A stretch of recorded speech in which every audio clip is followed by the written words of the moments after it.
Hey dude dog, Scott here with a little intro for you.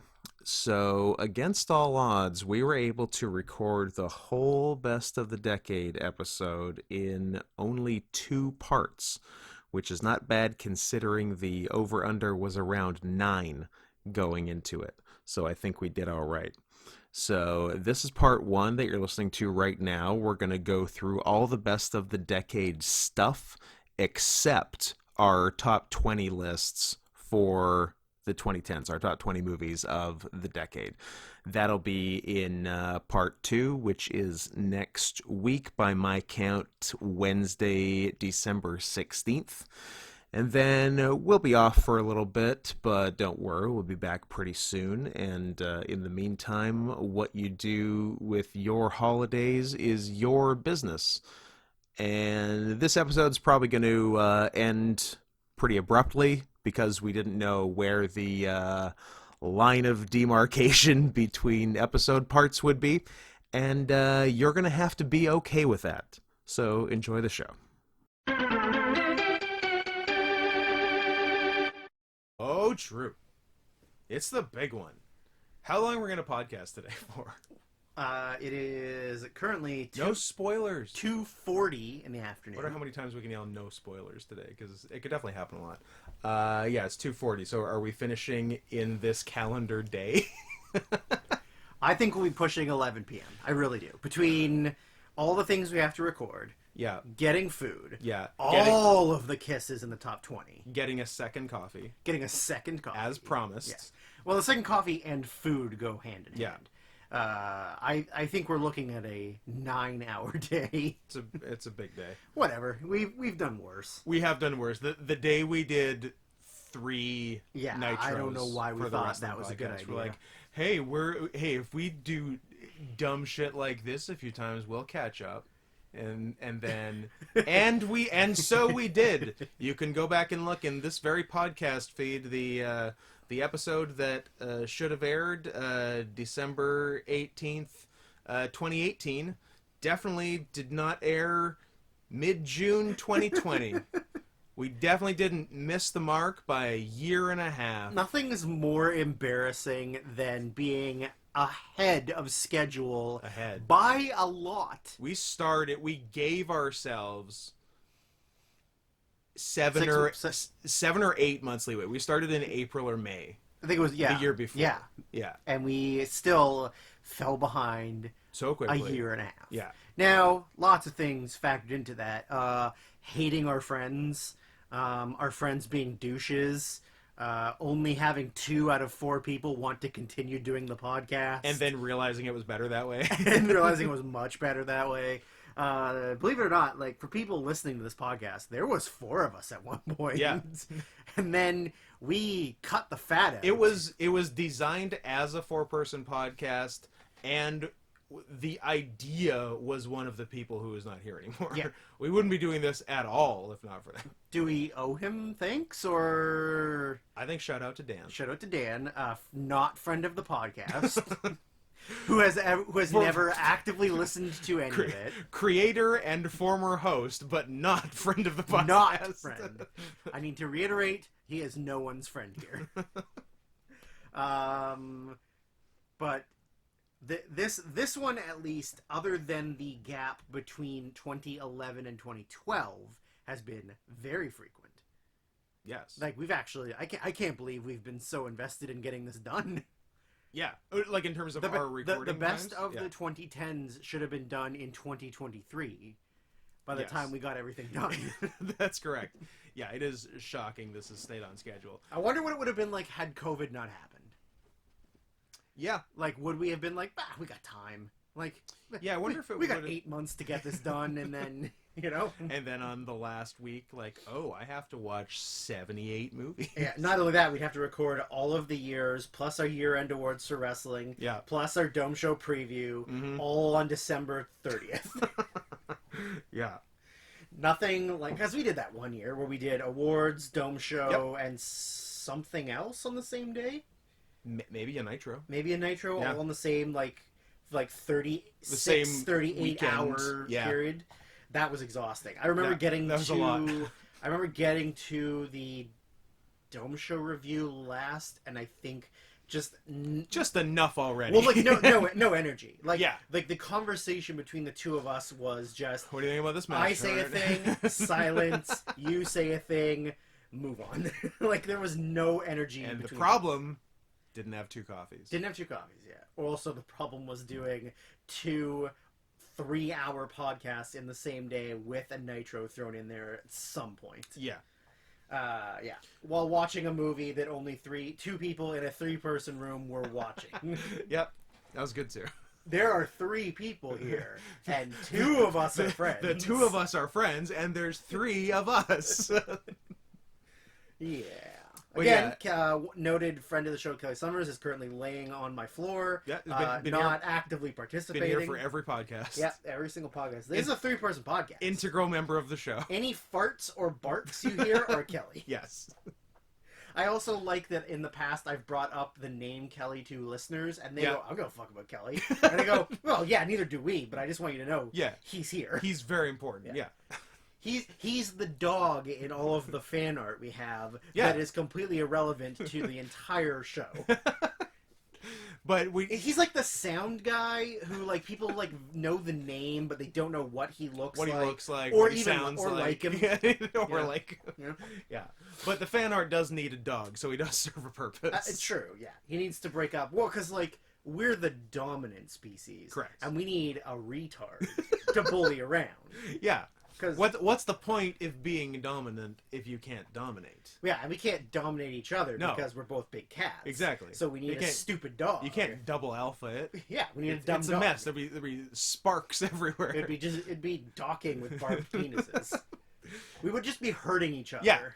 Nobody wins. That's why you need a third dumb dog. A third who is a lesser species. Yeah. Or lesser race. Mm-hmm. A real rat race, or a Harley race. Except for the Harley race is the you're white like, race. what is it? what? How about Harley race? And it's white people. It's whites only. Yeah, my dad is very much a part of the Harley race. So we got a lot to cover today. I suppose we do. I feel like we can have some fun, and then we're gonna have some crying. Yeah. There's gonna be a lot of realizations, like life. Reaffirming. I'm telling you something right now. I'm glad we're taking pauses between segments because I'm absolutely going to make some changes. Retool my top 20. I might. I'll think about it. It's not going to be major, but what I have written down there is not what I will be reading later today. That is not the final draft. What I have here, what you're looking at, is wrong. Even though it is chiseled in stone. Yes. Which, it is, in hindsight, was cocky on my part. Very cocky. That's the benefit of having a 9-hour podcast day. Yeah. In 6 or 7 hours from now, you can make bold changes on the fly. Yeah. So what we're gonna do is record a bunch of segments. Well, they don't know that. They need to know.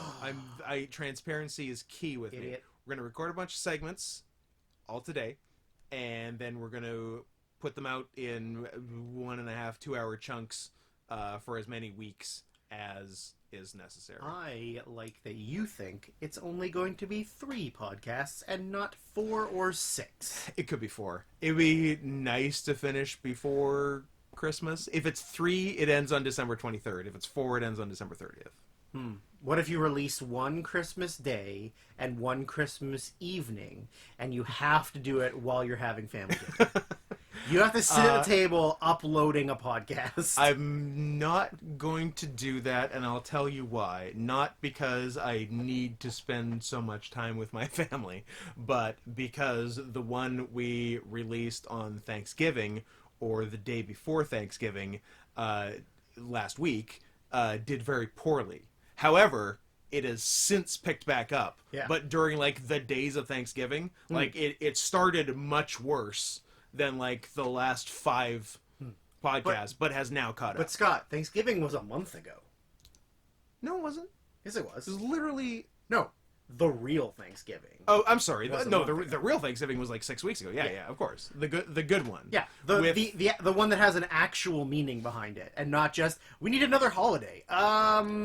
Thanksgiving. I mean, there's no reason Canada shouldn't get its own for some reason, different Thanksgiving you, than America. I mean, we also did native genocide. We should get a Thanksgiving. I feel like we might have done better genocide.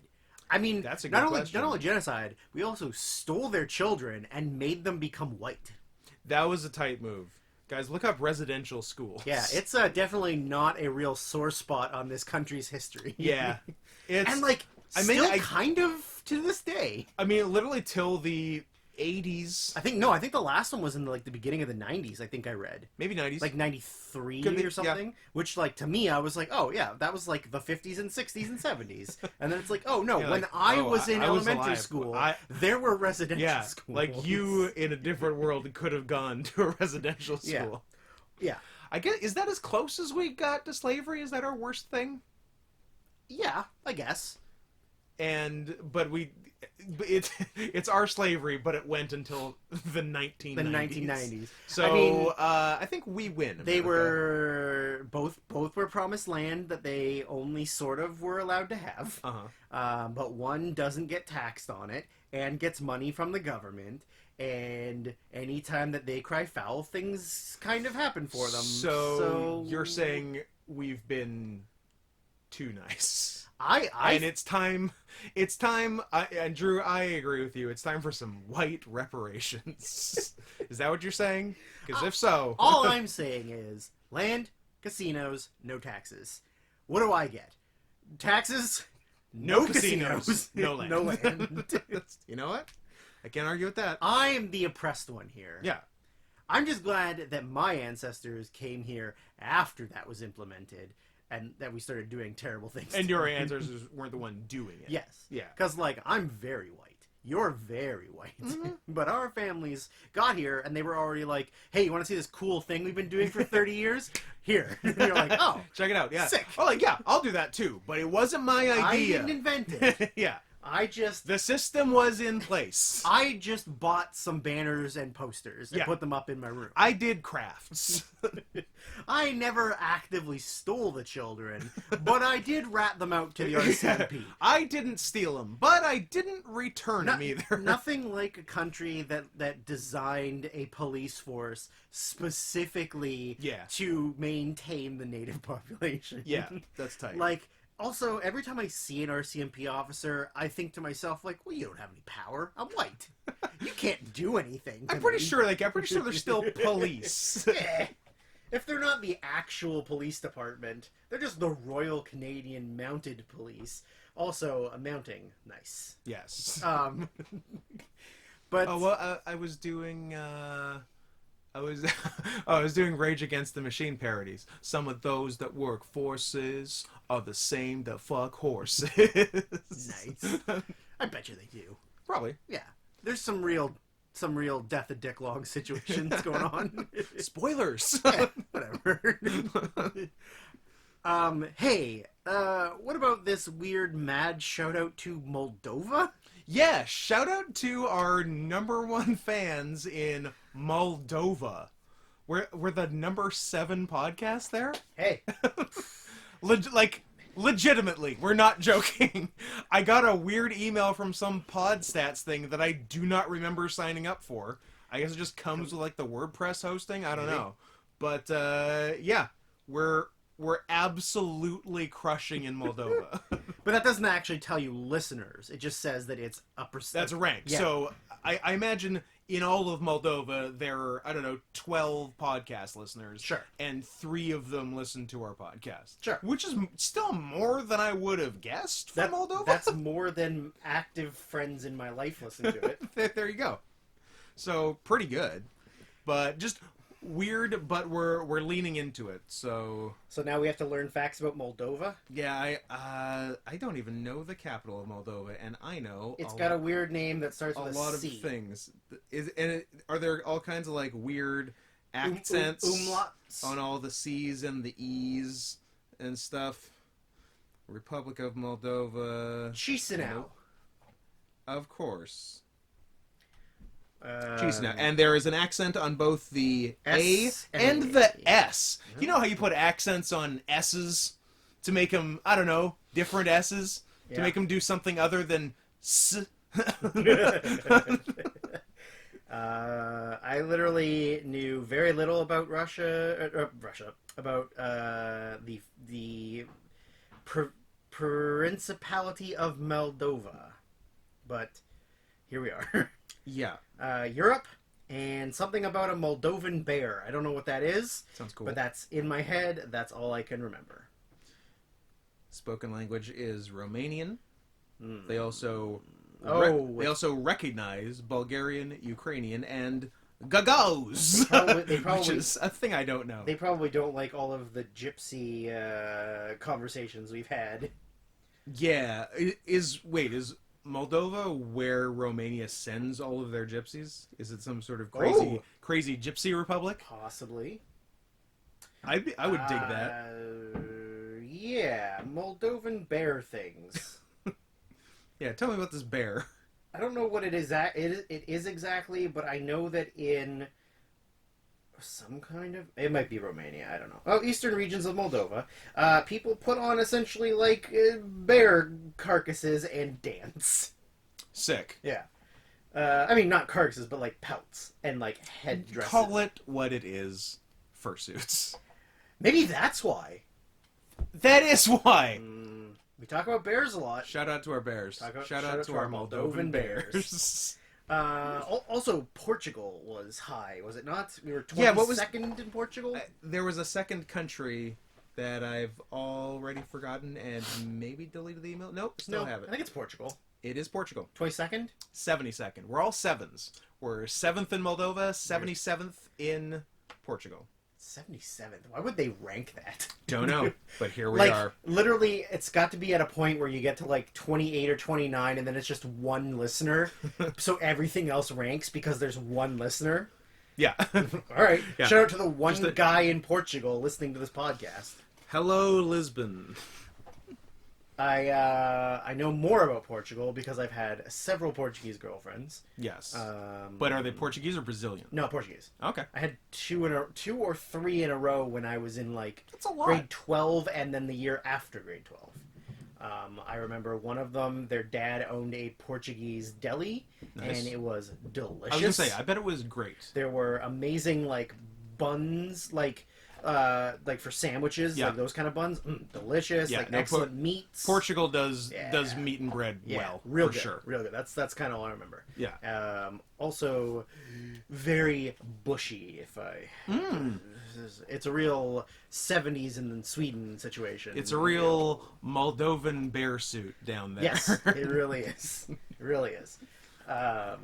So yeah, shout out to Moldova, shout out to Portugal. Yep. I would imagine shout out to Great Britain. Sure. Because we know a lot of people that Yeah. live there. So In North America, go fuck yourselves. yeah, pretty much. Especially anyone who lives in Florida and their nickname is a venereal disease. Sure. Also, who voted for Trump, despite what he says.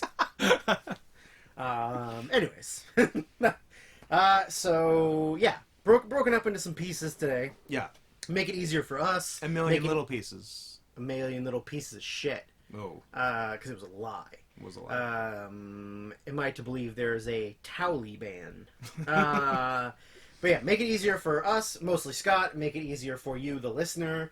Also, so that the podcast doesn't just randomly cut out at the number 6 of the decade, and then we have to start from 5 and go to just easier for us to put together. Easier listening. Although I'm sure the majority of our listeners are fine with listening. We are ranking highly. 4-hour podcast. We are ranking highly in the easy listening category, so that's good. There is a spider on my roof, and I'm scared now. No, so there is. A real arachnophobia situation going on. Yeah. P.S. If you haven't seen Arachnophobia, watch Arachnophobia. It's rad. It's good stuff. John Goodman at the peak of his fatness. Yeah, he's real fat in that. Anyways, so to start off this little piece of magic, I don't know. Perfect. I couldn't think of a word. Yep, you got it. We decided that First idea, best idea. we should review the lists that we've made from every year of the decade, because after some time and some thought and some few rewatches and a few de-watches. I unwatched a few movies. and I was like, enough of you. and a few ethnic cleansings. Sure. we decided that, you know, in the heat of the moment, in the passion of the Christ, Yep. you make some decisions that you're maybe not thrilled about. Things should be higher, things should be lower. Yeah. I personally... There was a lot of Will Arnett staring into the middle distance saying, I have made a huge mistake. Yes. There's a lot of that. Will Arnett, shout out, CanCon. Yeah. So I personally have moved some things off my list, moved some things onto my list. There's also been some ones have moved out of ones. Yep. Things have moved into ones. Some shufflings. There's some moving up and down. Also, just because when we get to the top 20 of the decades, and there were things that we felt should be on that list or in contention for that list, so I definitely moved some things higher because I thought they should be at least in the conversation for the 20 getting of toward the the decade. 2020. Yeah. So we can start at 2010. So these are the updated lists that we posted the graphics for last week, but have not discussed yet. Yeah. So I will start with my 2010. Go for it. Moving into the number 10 spot is Troll Hunter. Nice. And then staying in position, Senna, Catfish, Beautiful, 13 Assassins, and then moving down a little bit were In a Better World, Ensemble, which was my number 1, is now my number 4.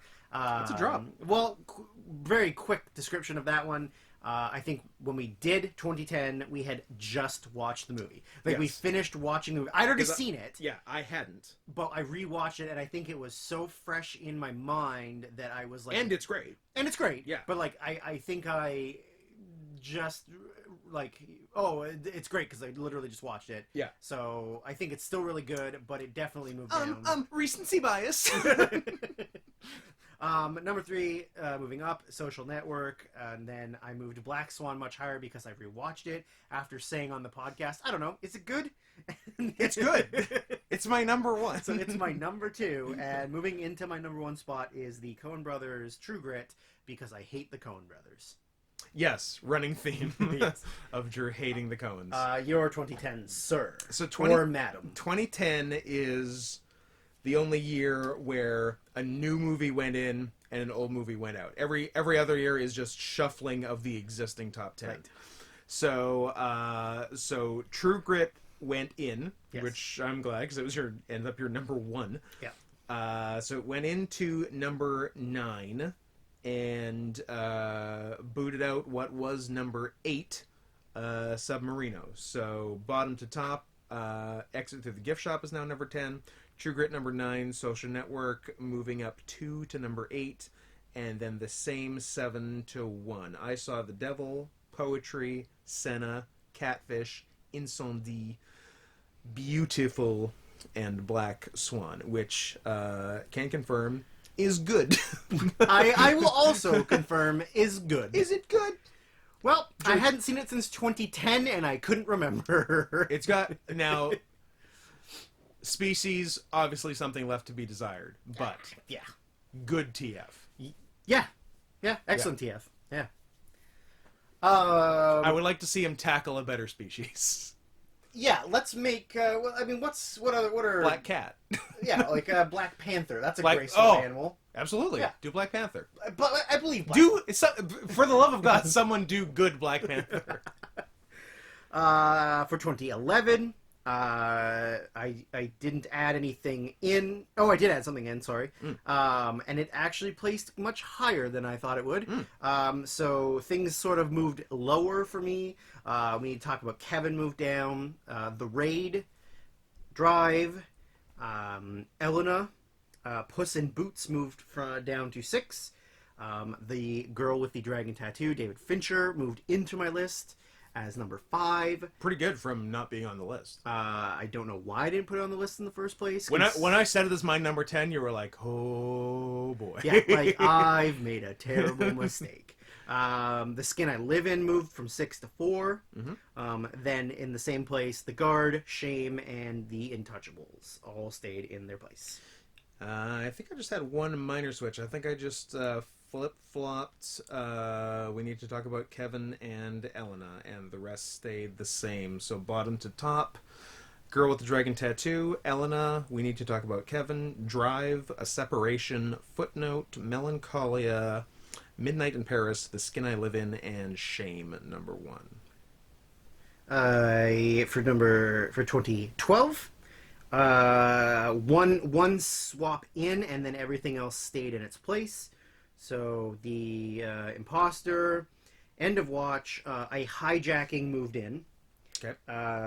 The Master, Moonrise Kingdom, Amour, Rust and Bone, Drug War, Django Unchained, and The Hunt. My 2012 stayed the same, although I kept going back and forth on switching 2 and 3. So it was and remains The Act of Killing, Life of Pi, Moonrise Kingdom, Django Unchained, Francis Ha, Beasts of the Southern Wild, Rust and Bone, The Hunt number 3, Amour number 2, and The Master number 1, which I found all three very interchangeable, and I kept debating between putting The Hunt 2 and Amour 3 or vice versa, but I ended up the same way I had it. I stuck to my guns. Amour 2, Hunt 3. 2013, not a lot of movement. Actually, everything stayed the same except for I moved in Under the Skin because I didn't think to put it in originally. I don't know. What are you gonna do? So Enemy at 10, 12 Years a Slave at 9, Under the Skin at 8, Big Bad Wolves 7, Blue Jasmine at 6, Hodorowski's Dune at 5, Inside Llewyn Davis at 4, Nebraska 3, Prisoners 2, and Her at 1. So what did I play with here? I moved a couple in the bottom half. So originally when we recorded the 2013 podcast, Short Term 12 was my number 10, but then I very quickly, even before it aired, so with the graphics, I put Enemy there instead. So Enemy stayed number 10. 12 Years a Slave moved down 2 from 7 to 9 because I'm racist, I guess. I mean, I don't know that has anything to do with moving the movie. You are racist and you moved the movie. And separately, I moved the movie. Yeah, they're not one and the same. Causality. Yeah. 12 Years a Slave number 9. Before Midnight number moves up 1 to number 8. Hodorowski's Dune moves up 1 to number 7. And then I think it's the same going up. Blue Jasmine 6. Like Father, Like Son. Under the Skin. Inside Llewyn Davis. Prisoners, and Her. And by my count on our final top 10s for 2013, we have 5 the same, in the same spot. We'll get to that. Jesus. Could you even imagine? For me, 2014, no additions or subtractions, only one move. I mean, I guess a significant move. So number 10. Oh, sorry. I completely lied to everyone. What a fucking liar. I did move something in, and that Oh. would be David Fincher's Gone Girl into my number 10, replacing In Order of Disappearance. Sorry, Stellan. Gone Girl. Stellar Skateboard. Stellar Skateboard. Gone Girl, Calvary, Birdman, Whiplash, Ex Machina, The Grand Budapest Hotel, John Wick, Nightcrawler, my original number 1, now my number 2, Force Majeure, and my new number 1, Leviathan. What number was Leviathan before? 2. Okay, So you 1 switched and 2 swap.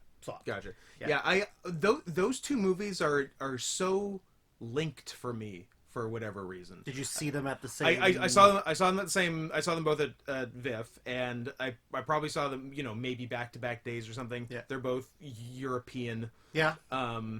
Yeah, but they're just so intertwined for me for some reason, and they're both great. Yes. So mine, just one minor change. So for me, Gone Girl dropped from 7 to 9, which is where you have it. I have it at 10. Okay. I couldn't move Calvary. Then I just couldn't do it. The other two moved up, including Calvary moving up 1 from 8 to 7. I meant, like, I would say from stuff we watched for this project and not from stuff I had already seen that was on the list and whatnot. The what feel like the three, actually I can think of four, but the fourth one doesn't fit my narrative. But like the three most pleasant surprises that I didn't have major expectations going in, and then A, I loved, and B, they made my top 10, often in pretty solid positions in the top 10, were Calvary, A Man Called Ove, and I, Daniel Blake. Which then when I thought about it, oh, all movies about old white men. I wonder why I... Gee. Says the man wearing a cardigan. It's so comfortable. Why I relate to those so much. The fourth one that doesn't fit the narrative is Portrait of a Lady on Fire. But I mean, you are a French lesbian. I am a French lesbian when you come down to it. Yeah. So I guess that makes sense There you too. go. Perfect. So, new 10 to 1. Violent, Gone Girl, Leviathan, Calvary, Force Majeure, Nightcrawler, The Grand Budapest Hotel. Don't you love it when people say it like that? Yep. Whiplash. Ibiza. Whiplash, Mommy, and Birdman, or The Unexpected Virtue of Ignorance at number 1. Which I assume for the graphics you wrote the full title of Birdman? Title, yeah. In size 1 font? Size 1, yeah. To fit the scale. This one I can actively say no changes. No changes in 2015. No changes, I mean, adding things in or out. I did move my 3 and 2 because the one that was in 3 I felt needed a better opportunity at being on the top 20. That's fair. I did that later. So 10, Land of Mine. Oh wait, no, I did that. I didn't even. Idiot. I didn't remark on it for 2013.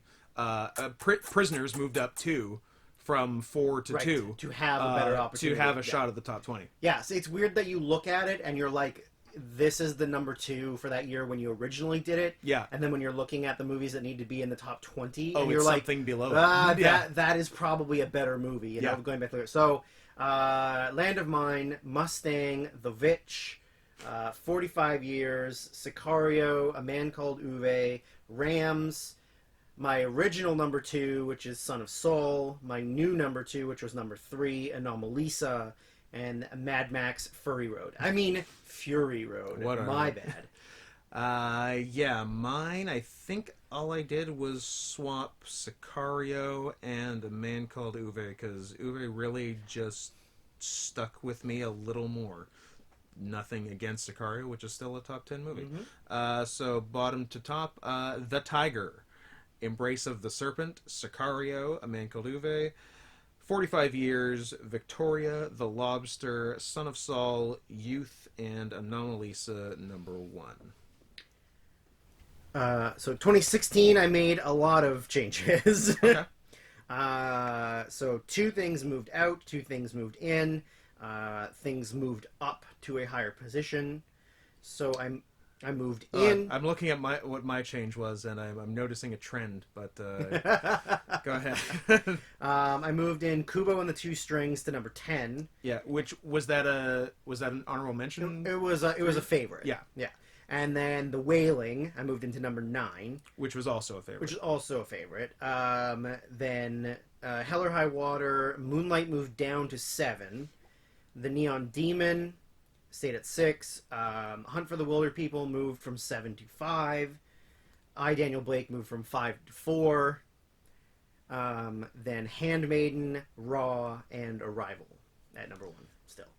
Yeah, so mine, the one change was... Nope, 2 changes. But the first change was Moonlight moving down from 5 to 7 because, again, I'm racist, question mark. What is my problem? Racist and homophobic. Yeah, damn.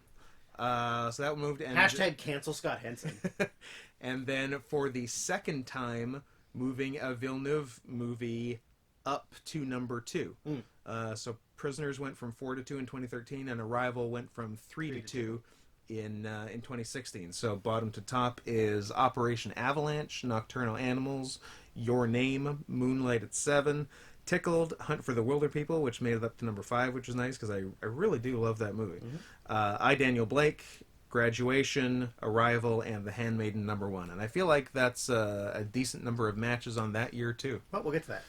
I did have I was considering moving Handmaiden up.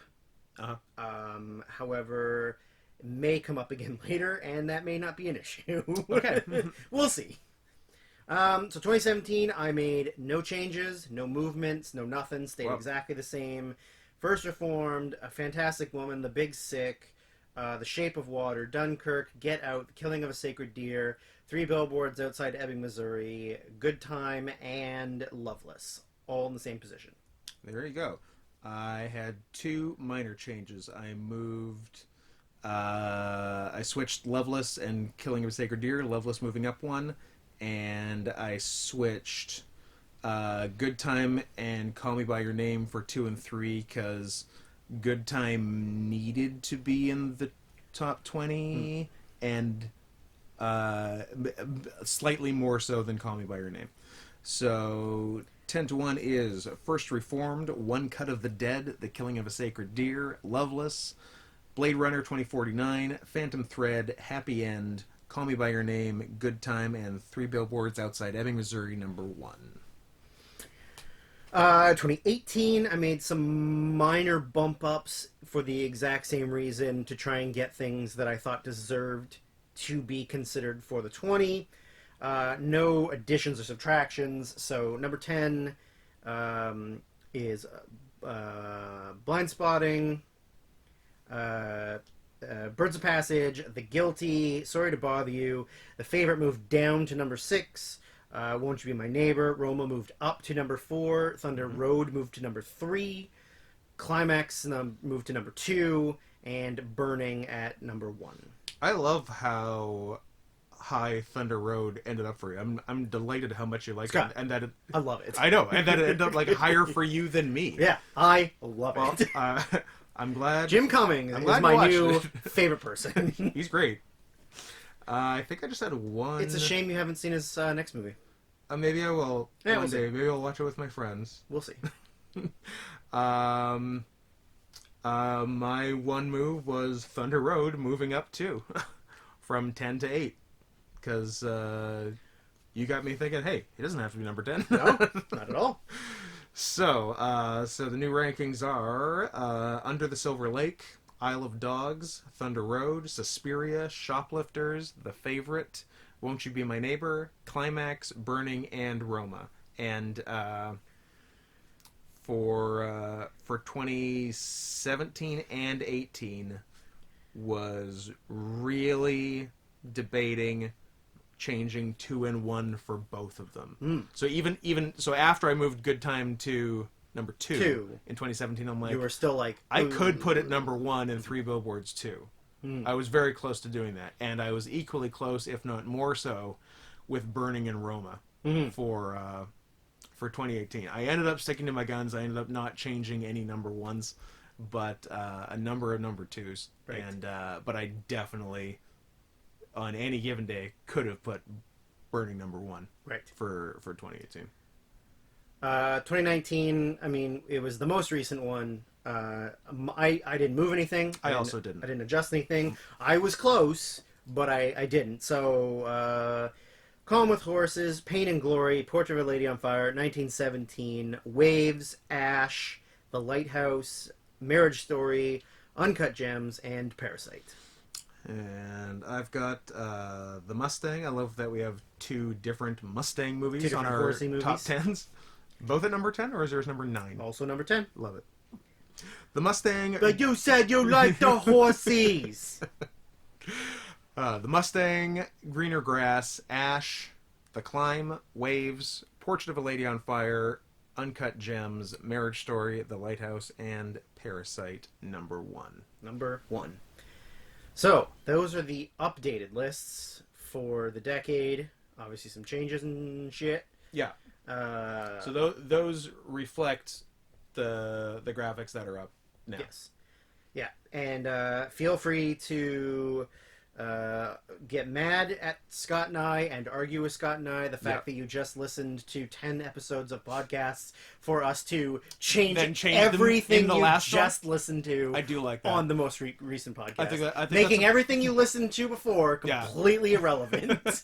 I think that's a power move. It is a power move. Yeah. I mean, you can still listen to 2017 because I didn't make any changes. And you can listen to 2012 and 19 for 19 And for 19 both as of well. us, Yeah, and there- 12 for me. There you go. Perfect. So we only made 7 of the 10 years irrelevant. Yeah. So listen to those 3 and you'll be fine. Yeah. Don't get angry. And if you did get angry, please direct all of your anger comments towards at not Scott Hinson on Twitter and I guess at Sarian Softpaws. If you have to. But just send the nice ones. Yeah, you know what? Send the angry send me ones the to me. pretty ones and send Scott the mean ones. Yeah, but send us both the fan art. Yeah, Scott's a little less fragile than me. He can handle He the can hate. take it. He can take it. He can fit more in there. I'm less likely to read one negative comment and then run into the woods and dig a hole and sit in it. Or run into the woods and cover myself in ashes from all the burnt trees. Yeah. Yeah. So I hope you enjoyed the updated lists. That is what we will be basing our best of the decade top 20 lists off of these recent Yes. lists. So expect to hear a lot of 1s, 2s, some 3s, and I have 1 4. And a 5. No 5s. But it's close. Okay. So now Next up. now that we are past reviewing the things we've already talked about, we decided to make a list of the top 10 movies that didn't quite make a top 10 list.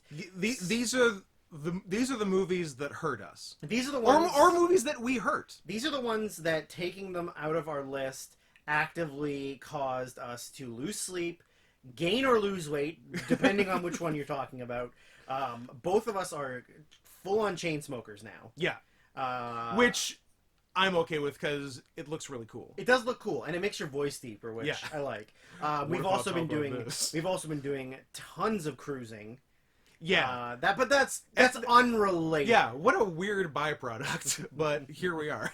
Yeah. So some of these were on our favorites list. The ones that we actively said were our 3 favorites for a year. Yeah. Some of them were just ones that we thought were actively really good and needed to be in the list, whether even if it is at the 101 to 110 best movies of the decade. Yeah, like these These are the ones that missing out on the lists were actively like insults to these movies. Yeah, the ones that when we were making the 10s, like, oh my god, I can't believe I have to cut this. Yes.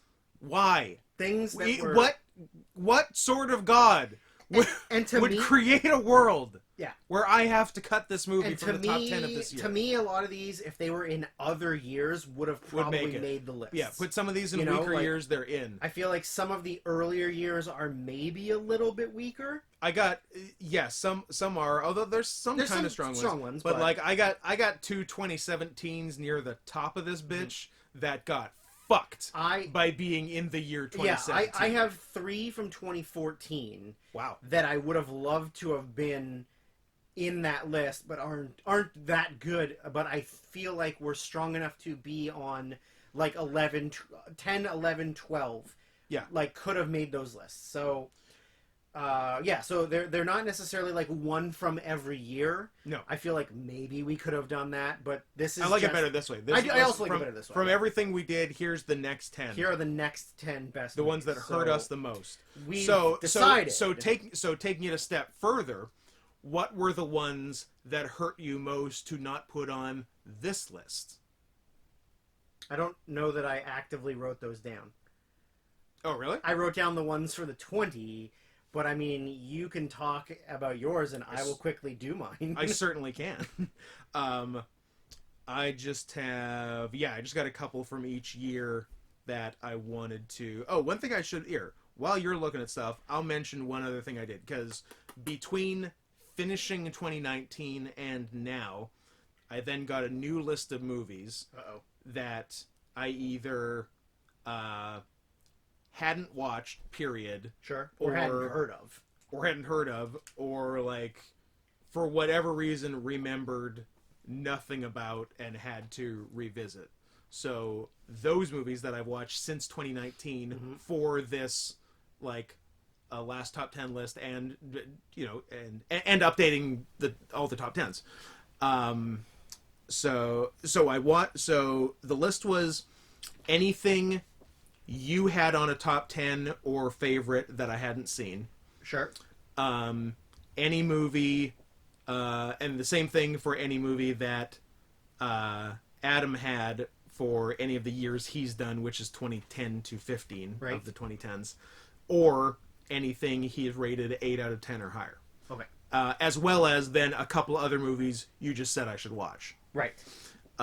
So I watched, and most was early in the decade, because I feel like I was much more discerning with the first few years, because I would see ones like that. I'm like, I'm sure it's good, but it's not going to make my Do top, I need to watch not going to it? make my top Yeah. 10, so I'm not going to watch it. Whereas I feel like 2016 on, I just watched every single Right. movie. Right. So I watched Howl 2010, James Franco Yep. as Allen Ginsberg. Was pretty good. Speaking of James Franco, in 2010, 127 Hours, which I had never seen. Really? Adam gave a 9 out of 10, which that's- is very high for him. It's so good, I'm like, and it's Danny Boyle. I should watch it, and I did, and it was, I should have watched it, and it was much better than I was expecting. I don't know what my issue was. I'm just like, oh, a guy fucking gets his arm stuck, but it was very. It's also James Franco. Like, it depends what your It opinion of really, James does Franco depend is, on your right? James Franco feelings. But yeah, it was very well done. Danny Boyle's really good. Yeah, obviously. Danny Boyle's great. So yeah, I thought it was, the way it was done was really good, and I think it didn't replace anything on my top 10, but I could see it sneaking into like the next 3. I could have seen it being maybe an honorable mention or a favorite or whatever. Sure. For 2010, also watched 13 Assassins for 2010, which I hadn't seen, which was high on your list, which rocked. Yeah. And I was wondering what was gonna happen from 1 hour and 20 into the movie until 2 hours and 20, which was the end, because it seemed like they were at the last spot. But I'm like, well, they're not just gonna fight for an hour. I was wrong. You were wrong. And the fight was great. What else we got? The Guard 2011 was great. I think I like Cavalry a little more, but The Guard's awesome. Cavalry's a lot more serious. It It's a is. lot less silly. Yeah. So Like it Brendan depends- Gleeson's Depends what your silly. Brendan Gleeson's character in The Guard is amazing. Yeah. It was written for him. It was Yes. just like, hey, just do what you want. That was sweet. Andrew Haig's Weekend 2011, director Too gay. of 45 Years and Lean on Pete. Too gay, says Drew. I say just gay enough. I thought. All right. I thought it was very good and well done and a nice story. Bullhead, which is on your 2011 list, was very good. Anyone severely addicted to steroids for actually a pretty good reason. Yeah. I appreciate. Yep. What else? One that like almost snuck onto some lists for me. I really dug. Its official title appears to be Le Chat du Rabbin, which is French for the Rabbi's Cat. 2011. I really liked it. It dealt with religion in a very cool way, and would definitely watch it again. And I know you haven't seen it and should watch it.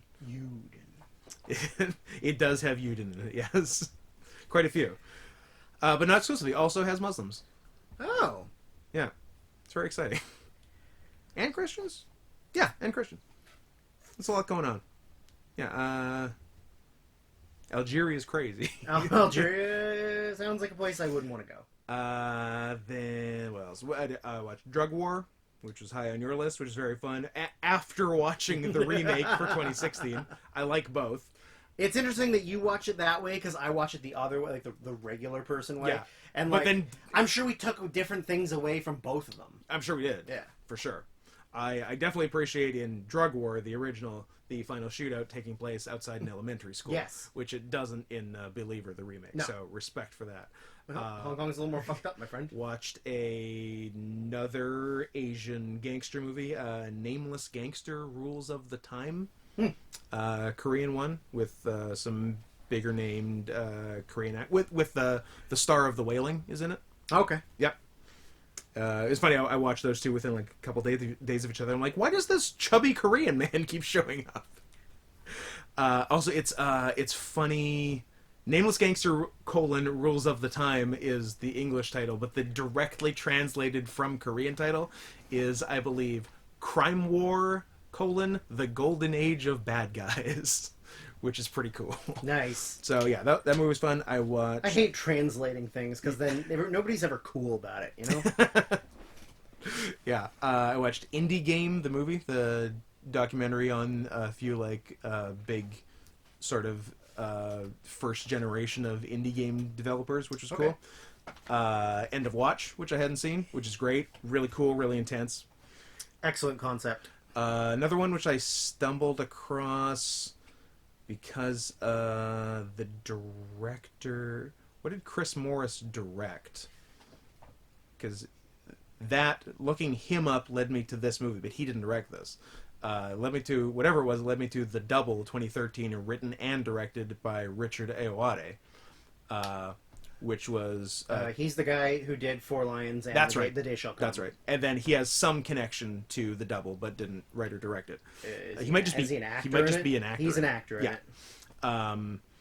So yeah, it's pretty cool. It's your boy Jesse Eisenberg, I think I've seen this. based on a short story by Dostoevsky, I think.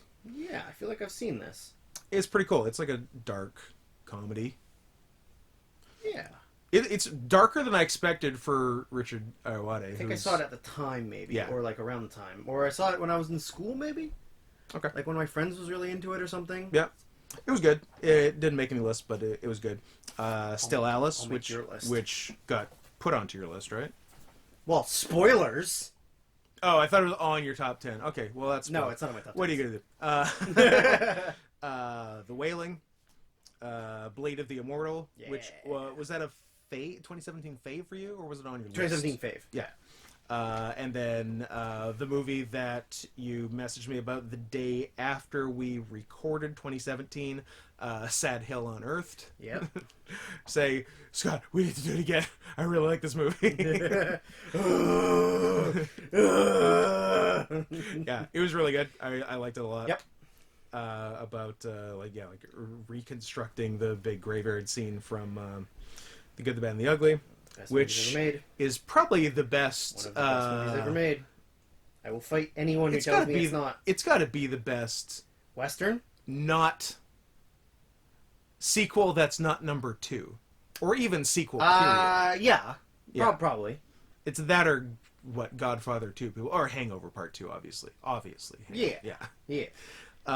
Yeah. And then Caliber 2018, which you told me to watch too, which is Yeah. also good. Just randomly. Cool. Yeah. Cool Scottish movie. Yep. And how they're Oh, the reveal. Trash. The ending was great. the ending was Because like great. you think it's going one way, and then Yeah. because I definitely looked at it more of like, oh, this is gonna be like a Wicker Man or Midsommar like I considered festival that thing, you know? because they made it seem like that a bit, but it seemed a little too grounded Grounded in reality. Yeah, absolutely. To do that. Absolutely. But I didn't see it going the exact way it did, Me neither. for sure. Yeah, me neither. Which I thought it was cool the way it did. So yeah, so that's the stuff I watched after 2019, just to be sure. Yes. So then back to stuff, the stuff that didn't make the top 10 that didn't make a top 10. Yeah. The hard cuts. the hard final the cuts. best things of the decade that still deserve an honorable mention. Yeah. The best of the second best of the worst. Yeah. So yeah, I kind of wrote like 2 per year, sort of. yeah, I had like a few per year. So I put 127 hours on there. That was the only one from 2010. Couple tough ones for 2011 were The Guard, Carnage, which I really liked. I also wrote Carnage. Yep. Yeah, Carnage is great. Take Shelter. The Raid Redemption, pardon me. The Raid The same thing. The Rabbi's Cat, which I just mentioned. Those are my 2011s. Great. Do you have any other 2010s or 11s? Tucker and Dale versus Evil, which I know was one of your faves. One of my faves. That's for sure. Yeah. The Kids Are All Right, which was on my list, Sure. and I moved That- off my yeah, list. that would obviously that be one was really close. hard. Cabin in the Woods. Gotcha. Carnage. Yeah. And then I got Life of Pi, which is on your list. Yep. I got Kon-Tiki, Mhm. which I don't remember if I told you to watch or not. actually didn't watch it, but I know Okay, you watched know, it, and you yeah. know the story. I know it. Yeah. Yeah. Bunch of Fucking Thor hired all shit. Yep. Yeah. Blackfish, which I feel like I've mentioned several times on this podcast. Yep. 2012. I had two for 2012. The Place Beyond the Pines and Wolf Children. I like half of the place. I know you. Pines. You don't care for the Bradley Cooper. I care. half. I care about the first part and not the The second. first part is better, which is why it didn't end up making a Yes. list. But I do think it's a good movie. That I feel like it is an Oscar type movie that Yeah. got completely Ignored. snubbed. Yeah. Yeah. Like nothing. Yeah. Which is surprising. Okay, and it's not like they don't, because it's Derek Cianfrance, right? And Yep. he did Blue Valentine. Yep. Which got lots of Oscar stuff. Yep. So Absolutely.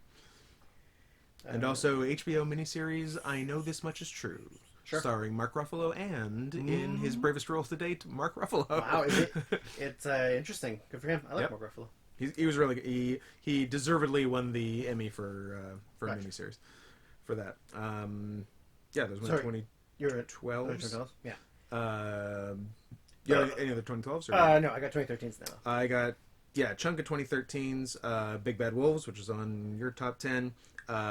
Upstream Color, which is like it's a genius movie, but it's just a lot. It's weird. it's weird. It's just a lot. I think I like Primer better for Shane Carruth movies. I have only seen Primer, so But he better stay on his once every 9-year schedule, though. I better get a Carruth in 2022, or I'm gonna be pissed. didn't he get canceled? Yeah. But So we'll see. I think they I think history will uncancel him because I think he got canceled just for doing something like really autistic, and he's really autistic. So Yeah, I mean, Scott, I'm gonna say right now that like Johnny Depp got canceled, and then they were like, "Oh, it wasn't even him," and they were like, "But too late." I Already was canceled. just like, what are we gonna do? Stop canceling you? No, you definitely still lose your jobs. Yeah. Because what he lost the Fantastic Beasts Yeah. role he's in, and And what's her face still gets to make Aquaman movies. yeah, Yeah. good for her. Shout out to Amber. Yeah. This is why you shouldn't get married to women, Never got married to women. and also don't get married. I can't stress that enough. Marriage is for fags. But The World's End, 2013. Man, I'm shocked. I don't have any Edgar Wright in my top 10s. well, he only had 3. 3. World's End, Scott Pilgrim, and Baby Driver. Oh, Baby Driver. I forgot Baby Driver. And Well, yeah, I don't like 2 of them. So I like 3 of them. I think I like I might like Baby Driver the best of the 3 actually. loser. But none quite made it. And then my toughest 2013 cut was The Tale of Princess Kaguya. That is also one. Anyways, sorry. What? That was 13s. Do you have any 13s? No. Oh yeah. The Past. I enjoy Yes. good Middle Eastern movies, and I'm disappointed that more of them didn't make my list because I really enjoy them. I would have liked another Asghar Farhadi on my list. Yep. Yeah, that's it. That's it for Chunk of 2014s because it's a good fucking year. John Wick on your list. Yes, sir. Art and Craft, Magical Girl, and then 2 really tough ones, which were 2 of my faves. What We Do in the Shadows and Winter Sleep. Both great. Both couldn't quite make it. Yeah, I wrote down What We Do in the Shadows, and Yeah. it was on the list of the. It was on the new 10. It was on the new 10, and Yeah. then I don't know. It just It- it's just one of Not those everyone can things. stay. Just one of those things. And then any other 14? 14, the only other 14 I wrote is, and this is going to sound ridiculous, but I don't care. Paddington was a very I hard know you like your fucking Paddington. cut. I know you like your Paddington. Spoiler alert, Similar- Paddington 2 was also a very Also- hard yeah, cut. yeah. Because I think 2 is like even more highly rated than 1, Yes. right? Yeah. Yeah. Like people are mental for Paddington. Mental. One day I'll watch both. You should. They're delightful. I will. Man, another tough crop of cuts in 2015. Mustang on your list. James White. Tangerine. I really wanted to stick in. I really wanted to stick it in a lot of things in Tangerine. The Revenant, which is not my favorite movie, but is so well. It's one of the most well-made movies of the decade. Yeah. So just to give it some credit, and I think my toughest cut for 2015, and one of my last cuts overall. I'd say one of my last 2 or 3 cuts. Land of Mine. I wanted to get in there. Land of Mine and Tangerine, both really tough. And Mustang. 2015's and James White. 2015's nuts. Those were on my list for the year, or are maybe talking about. Yeah. Yes, the only 2015 I wrote that I really wanted to put on was Embrace the Serpent. Yes. Was the only one that I didn't get My to. number 9. Yeah, that didn't get put on. Yeah, and it's then great. 2016, I only have one, Okay. which is Operation Avalanche. Yes. Yeah, it's great. I think 2. I have 3 2016s. 2 are on your top 10. 1 is your number 2. Raw. Raw. Hell or High Water also. Yeah. Oh, I lied. Also, Your Name, not Call Me By. Just yeah. Your Name. Yeah. Very hard to cut. I love it. Man, actually, that was my other, with the other ones I mentioned, yeah. like Surprise incredibly pleasant surprise. I'm Yeah. like, oh no, I'm an anime fag now. What happened? And then it turns out, no, it's just one really good movie. Just one really good movie. And that anime's still gay. You like some other stuff. But not a lot. Not a lot. I Yeah. like Miyazaki movies, Attack on Titan, Yeah. and Your Name. That's yeah. The end. Yeah, that's true. And those are like There's- some of the big ones. Yeah. Like yeah. Buzz that and I got a lot of 2017. the one other so, 2016 I had was The Salesman, which I was lukewarm on. which you were lukewarm on. I thought Didn't you, hate it. Didn't hate it. I thought you would be more into assaulting women. I am, but I don't know. Just And yeah, actually, I only have 2 2017s because I have 2 more 2017s on my list. Right. 2017, I have The Insult. Yep. Which I loved. I really like the insult. Yeah. I also have 98% of the Florida Project. Okay, let's just say that if the last 2% of the Florida Project was different, it'd be on both of our straight up top 10s for 2017. I agree. I feel like it's Nothing has hurt any movie ever more than that last the ending like of the minute Florida Project. of the Florida Project. Yeah, like it's easy, like middle of the top 10 otherwise. Yeah. Like Also- Defoe is phenomenal. Yeah, He's I was so gonna good. say, give Defoe awards. Yeah. He deserves them. I also have, I wrote Sad Hill Unearthed, and I also have John Wick Chapter 2, and I will also have John Wick Chapter 3, Parabellum. Both of those were on the 10 list, and then I just decided to be more artsy-fartsy and less John Wicky. That's fair. Although I'm sure some will be disappointed by that. Yes. 2017 I had Baby Driver, which I mentioned, and The Shape of Water, which is on your list, and is really good, and I like a lot, and just had to cut something, and that was one of them. Yes. 2018 I have a few. I got Shoplifters. Yep. I got Capernaum. I got Widows, which I am very surprised I didn't put on my list, and I think surprised you it wasn't on my list. I was pretty sure it was going to be on your list. I also have The Mustang Yep. On my list. on your list, and then I have a few 2019s. So My here are 2018. my 18s were The Sisters Brothers, which I feel like could have made it in a weaker year. I also I should have written that down. Yeah. I like Sister I Brothers. like it a lot. The Guilty, which is on your list. Chiente Cantara, which you saw after the fact, and I guess is fine because you weren't crazy about I it. was okay with it. Yeah. So yeah, those are Real cool daughter. That's all I gotta say. there is no we agreed, even though we have different opinions on the movie as a whole. There are a few character arcs better in the decade than her daughter in Chiente Cantara. Yes, I agree. And 2019. So 2019, I have Sorry We Missed You, So do I. which I really enjoyed, just not quite as good as I, Daniel Blake. Yep. The Last Black Man in San Francisco. Yep. Obviously, I said John Wick Chapter 3.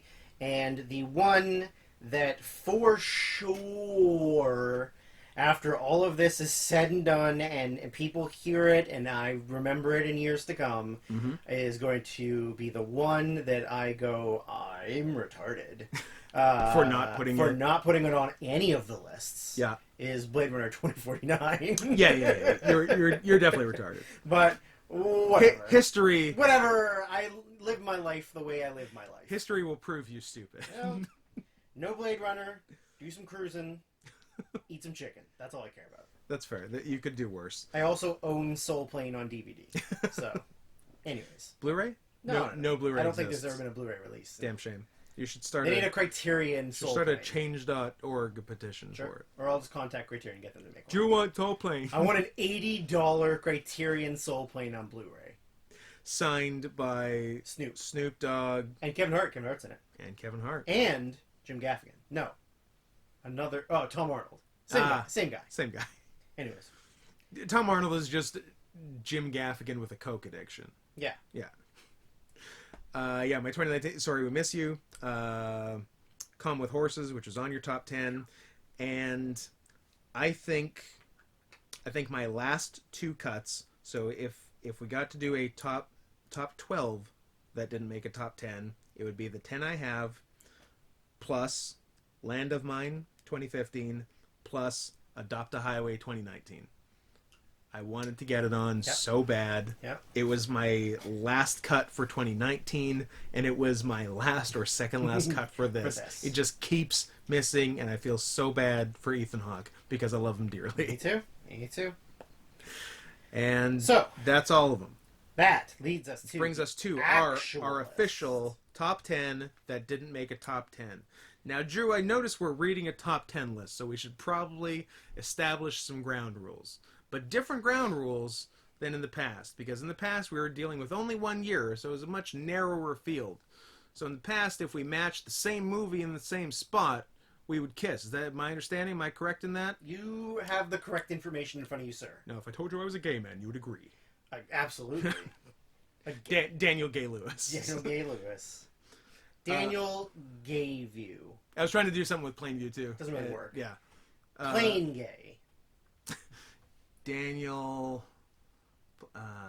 Plainview, plain Jew, but that's not what we're going for. We're going for gay. I don't know. We'll workshop that and come back to it.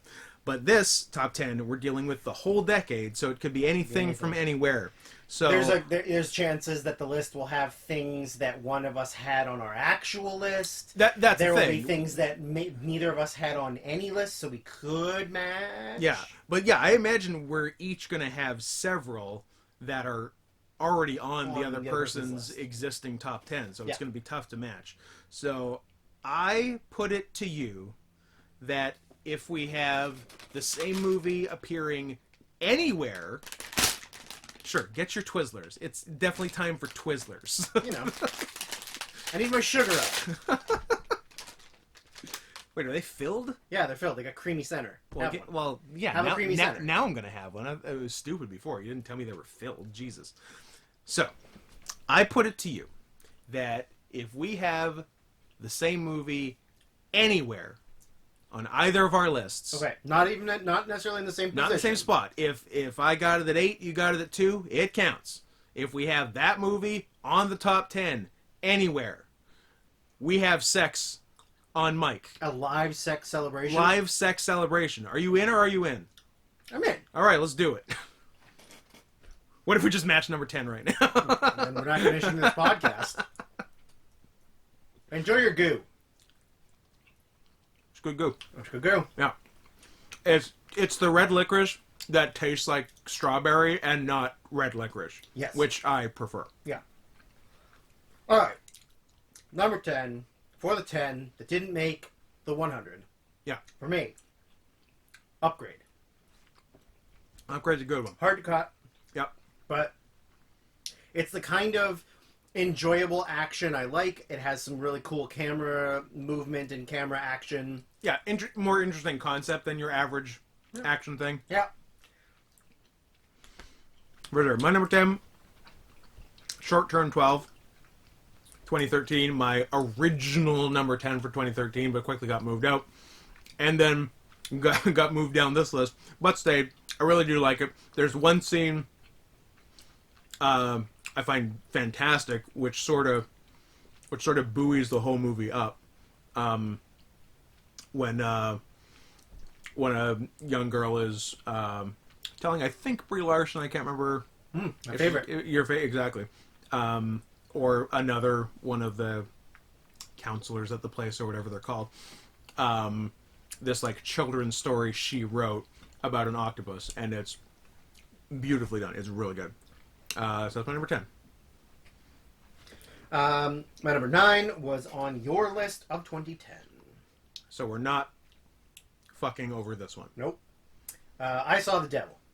There's a good one. I was bummed I didn't put it on the list originally. I mean, feel there's revenge movies, and then there's revenge there's movies. revenge movies. I feel like at the time I had said I was very disappointed that it didn't put it on the list. I was considering putting it on the list at the end of the podcast. I didn't. Yeah. Then when it came time to make changes and stuff, I remembered how much I love Troll Hunter more, so I didn't quite make it, but it is my number 9. My number 9 is not on any of your lists, and won't be on this list for you because you didn't like it as much as me. But it is 2018's little movie called Museo, starring Gael Garcia Bernal. It's not that I didn't like it, I just couldn't get into it for some reason. That's fair. But I really enjoyed it. It's I don't think you can really call it a heist movie, but there is a robbery, which is central to the movie, and just sort of it's more about the aftermath of it than the actual thing. But a huge pleasant surprise at TIFF 2018 for me. Here we go. And I don't think I was there. My number 8 is the autobiographical piece of cinema from 2019. Are you okay? Yeah. Honey Boy. Yep. Yeah, I just really dug it. Love your Shia. I love Shia. His dad seemed like a cool guy. Really cool guy. I thought the kid playing younger him was great. I thought Lucas Hedges playing older him was great. I thought him as his dad was excellent. So, yeah, really cool. Really, really liked it. Real depressing. Yep. My number 8 is the one movie I kicked off of a top 10 for the whole list. 2010's Submarino, which is booted in favor of True Grit. But you still can't go wrong with an incredibly bleak Thomas Vinterberg movie. Yeah. And that's why it's here. My number 7, I had said the whole time, every year, I really wanted to get a Koreeda movie on my lists. Yes. And it just did not happen. I wish I had more. For this, I have 2. Yeah. And not this one. This is the one. And you don't have either of the 2 I have. This is the one that is my favorite of them. Mm-hmm. It is The Third Murder. I really, really like it. It is the third murder, and it is my third favorite. There you go. Yeah, I don't know. I liked all of them.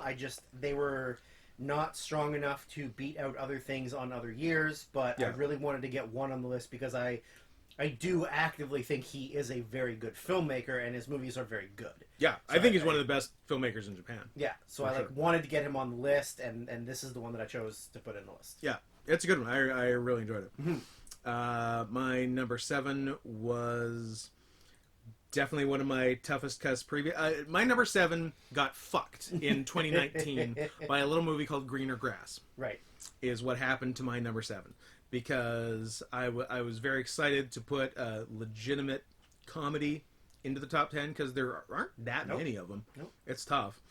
And then, like a couple weeks before 2019 deadline, I stumble across Greener Grass, and I laugh out loud by myself while watching it more than I can remember in any recent years. And I'm like, oh, this comedy makes it in.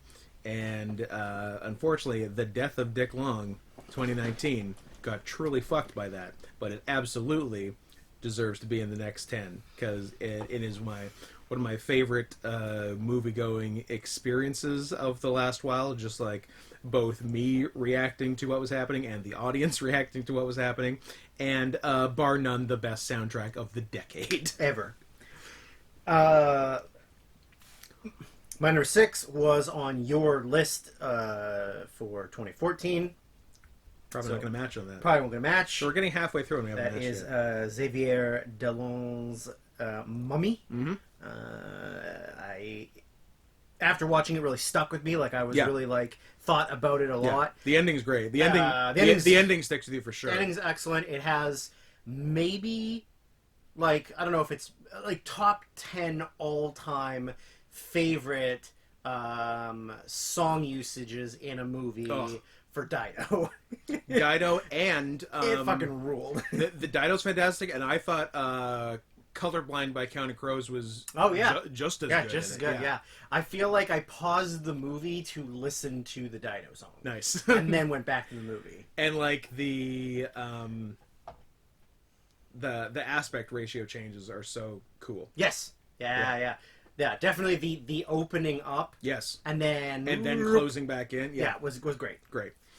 My number 6. My number 6 could very well be in your top 5 for the decade. So I figured I should probably get it at least on this list. I actually originally had it at number 10 on this list. I thought it'd be very funny if it was my number 110 and it was your number 1. And that is Mad Max Fury Road. That would be really funny if that happens. Yeah, I mean, I'm glad that you came around on it. Yeah, eventually. I like it. It's great. It's like, and I love and support practical effects. Yes. At all times. Yeah. I was just checking where it is. Yeah. The fact that you had to check where it is means it's probably not your number 1. We'll see. There's plenty of time left to adjust things. There is. My number 5 was a movie that I actually found hard to cut at the time for 2014, which is 2 Days, One Night. Oh, because you said number 5 in 2014, and my number 5 is also 2014. That wasn't on either of our lists, and I thought we were just about to fuck. Well, it's not, because you didn't put 2 Days, One Night on yours. I didn't. Marion Cotillard, I think, is like low-key one of my favorite actresses. She's pretty fucking great. And she's fucking gorgeous. Yeah. Agree on both. And, what a just, like, a chaotic, yeah, like movie. Real basic, real simple, but super but, like, chaotic. you feel her stress. Yeah, and, like, you're just like, oh, I gotta go around to every one of my coworkers and get them to vote against a bonus for themselves so that I don't get fired. Yeah, like it's crazy. Yeah, like simple story, but like very effectively done. Yeah. My number 5 is a different 2014 movie, and I believe I had a theme for my 2014 Tough Cuts movies that start with a W. The aforementioned What We Do in the Shadows and Winter Sleep, and then one I had to put somewhere because I really like it. I really like the writer-director, and I really like a lot of the people in it. While We're Young, by Noah Baumbach. And Adam Driver's character in that is just a delight, and Ben Stiller is the perfect foil for that. And also there's women in the movie. There's also women. Yeah, I agree. I also... Oh, man, how about the fact that we've had, like, 2014... 2014. Yes. So, like, I have 3 2014s back to back to back. You also had a 2014 in the same spot as the middle and 2014 for me. None of them match. And none of them match. Motherfucker. So your 654 are 2014? Yes. Love it. Mommy, 2 Days, One Night, Yep. and Still Alice. Also great. I think Still Alice is one of the best, like, acting roles that anyone could have done. And Yeah. Julianne Moore, I mean, she won an Oscar for it. She Yep, deserved it. But yeah. I just watched it a week ago. Or God, so. it's depressing. Yeah, it's like It's so there's depressing. there's no good way for it to go. It's about early onset Alzheimer's for which there is no cure. And also, So- she's not even that old in the movie. Like, she No. gets it really early on. Yeah, she's like 50. Yeah, like, or like Late late 40s? 40s. Yeah, Yeah, it's Yeah. real depressing. it's bad. But no, she does fantastic and a very deserved Oscar Yes. for it. My number 4, which I wish could have been on the top 10. It is on your top 10, so we're not matching this one. Ah! I just want to fuck.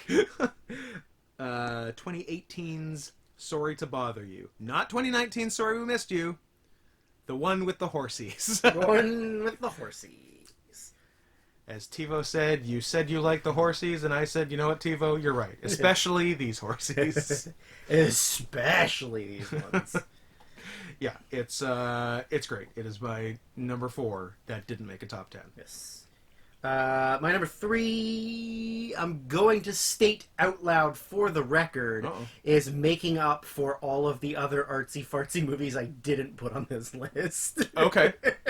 It is... The Tree of Life. No, it's making up for the Tree of Life. Okay. It's Oh, making, this is not. This it's is making non-artsy. up for Blade Runner. No, Oh. it's the artsy one I put on the list to make up for all the To other. apologize.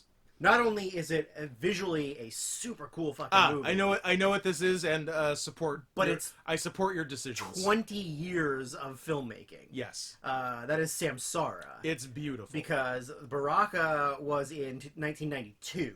Yeah. And it was 20 years of filmmaking almost. Yes. Then this one is almost 20 years of filmmaking Yeah. to make the second one. So in like 2033, Can't wait. let's get this going. Can't wait. But yeah, I mean, it's literally just like so many cool, unique things. Like not only does it show like unique, interesting, like cultural things around the world, but it Yeah. also has like, you know, really cool camera shots and like using drones and Yeah, it's not just taking pictures of cool things. yeah, that's or part of it. static shots Yeah. of things. It's Like it's well using done. drones and jibs and like all these cool things Yeah. to get high angle shots, low Yeah. angle shots, like tracking so it's and more moving. dynamic and It's all yeah, that, it's beautiful. It's a very beautiful. Like I would love to watch it in 4K while IMAX. high. Or IMAX while high. I was gonna say you can still be. You're allowed to be high in IMAX. Yeah. Actually, I don't know if you're allowed, but you certainly can. But you certainly can. Be, yeah. My number 3. Well, if I said I liked horsies, then I really like tigers because tigers are not afraid. My number 3 and number 1 are from 2017 on this list Tough because year. 2017 is fucking tough. And Tigers Are Not Afraid is the movie I was most confident we could match on in this list, and the fact that when I said it your eyes did not light up hurt me greatly. But it's great. Again, another sort of out of nowhere movie because it's not like it's a particularly well-known director or any actors, but it is so cool, and go watch it if you haven't. I agree. Why is it not on follow up? Why is it not on your list? It's not called Snow Leopards Are Not Afraid. You know what? Fair enough. There may be a mild bias there. Yeah, a little bit. My number 2 is a movie that I don't think I had heard about until we started doing the podcast. Okay. And then it was just on a list or a list of something, and you had said watch it, or and then I watched it. I then immediately bought it on Blu-ray. That is Tangerine. Yes. Because Drew is woke. Drew is and woke. I love white guys playing like white wigger pimps who or only pimps for black trans. Yes. Like excellent. This is my trade. This is my trade.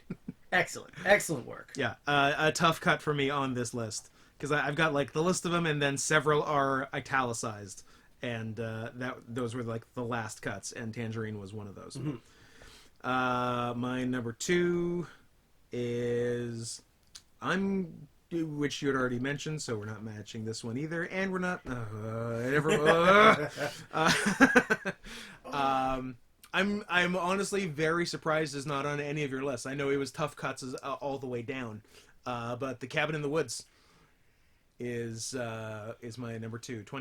I'd say 2011's Cabin in the Woods. It's really a 2012 movie. We saw it like in the middle of 2012. Yeah. So it got. I think it got a film festival release literally on December 30th, 2011. Nice. And that's why it's 2011 on IMDb. Nice. But it's a 2012 movie because the person we saw it with, I hadn't even met until 2012. Oh, yeah. Yeah.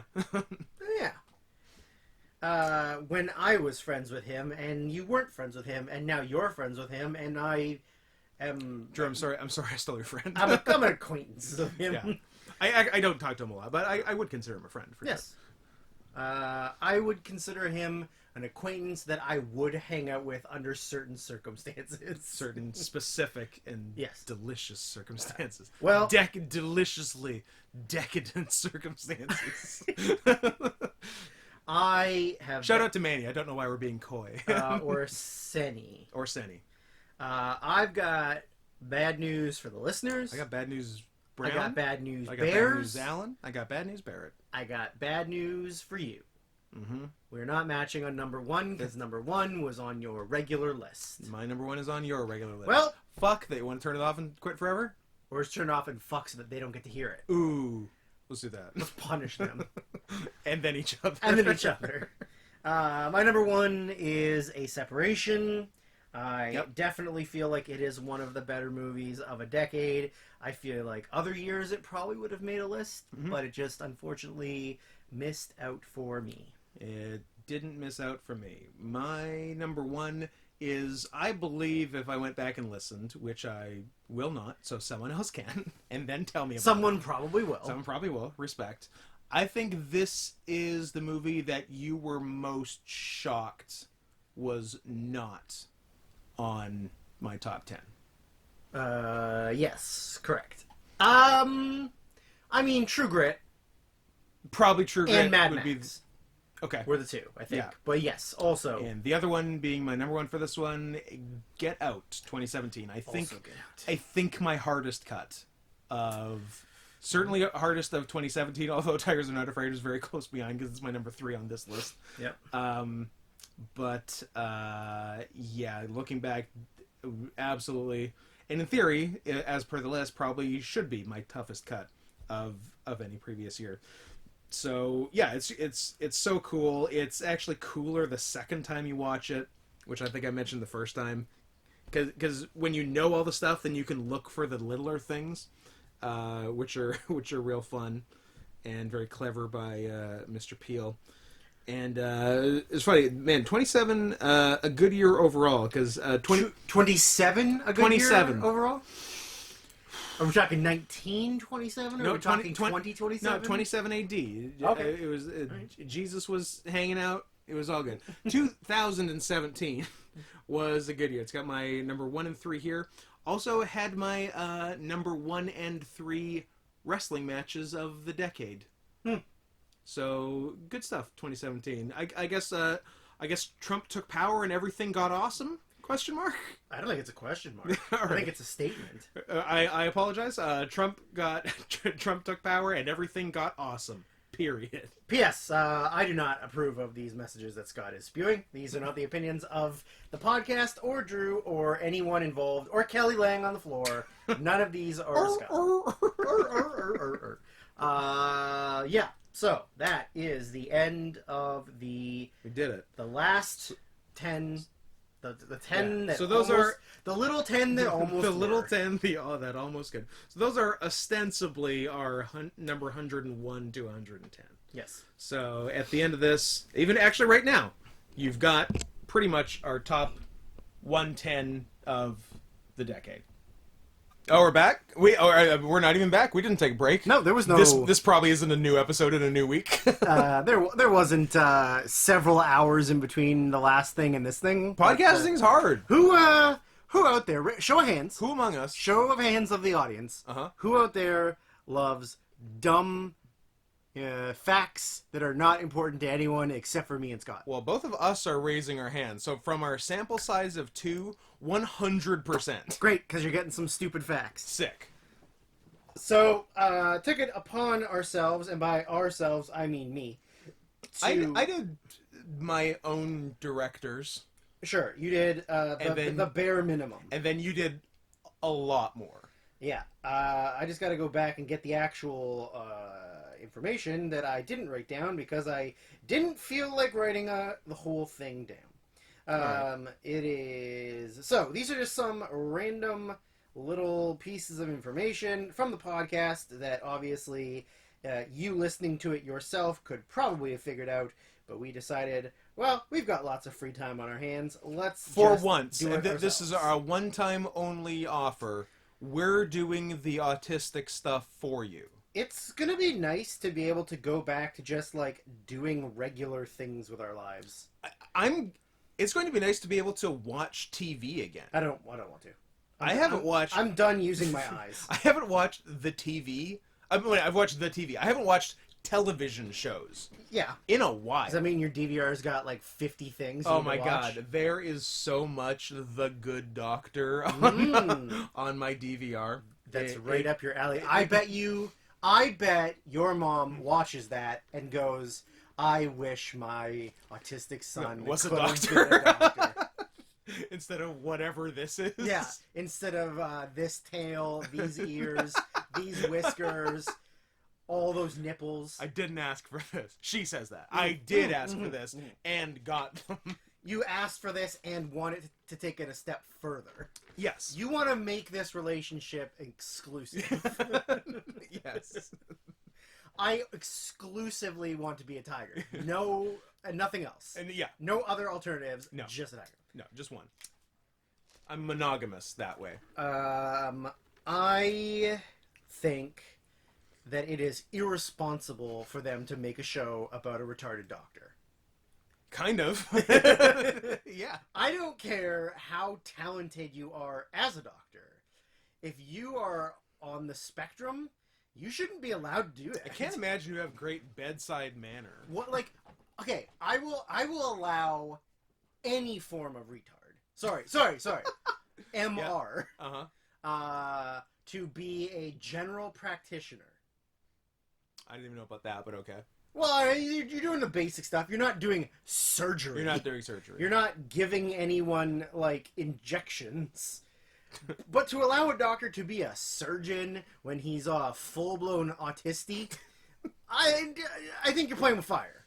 It is playing with fire. If they wrote it into the script that he killed someone during a surgery and then didn't understand why that was a bad thing, I would watch that show until it went off the air.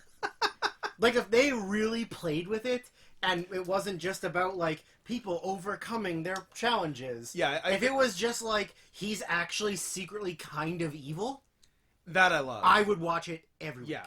I feel like there are probably a lot more interesting choices they can be making with it than they are. Correct. And they're cowards, and they won't. Yeah.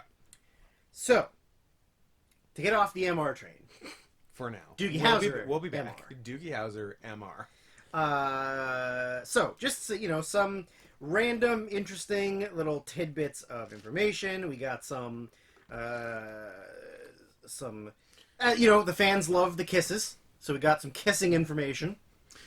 Yeah, I think in the quickie last week I promised some fun facts, and None of this is fun. So then I think I also promised them tips and tricks Okay. from old issues of Electronic Gaming Monthly. Oh! So That's what that if we stack can- over there If we is. could get them some Street Fighter codes or something, Okay, yeah. then I'll have made good on my promise. Well, joke's on them. None of this is going to be fun, except for one thing. There is one thing in all of this information that is fun. see if you can pick it out. Yeah. It's the Where's Waldo of fun. Yes. So, we've got... And just as hard to find. we got a lot of random, just like, how many directors We had How many that movies were in our top 100? The answer may surprise you. May surprise 100. you. It is 100. We had 100. I had every top 10 contained 10 movies. Interesting choice. And extrapolating from there, Ballsy maneuver. Ballsy maneuver. there were 10 years. So I'm gonna start with a little category that I sent to you first, and then did the rest of the stuff. Yes. So And did you do the rest of this one? Because I feel like we hadn't done 2019 when you first sent me this. I did, but it's on the computer. But in my head, I can tell you the answer. Okay. Because I am not full-blown autistic. I mean, history will I mean, bear I'm that not out one way or the other. you. So, Okay.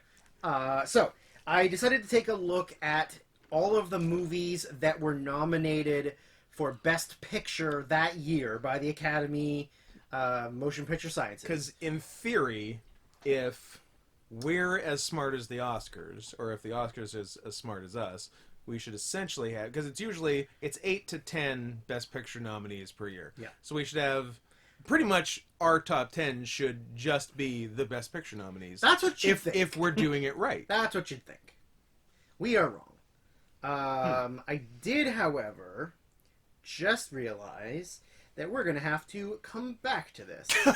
Okay. Well, because I made this list before we did the updated lists. You So I did mine, but I didn't do yours. did. I see. So why don't you talk about the directors you had Sure. that may or may not have had clean sweeps? Yeah. So we looked at directors that had a good decade, basically. So I wrote down more than Drew. I think Drew just wrote down directors who had clean sweeps of more than one movie in the decade. Yeah, I did Right? I did anything that was like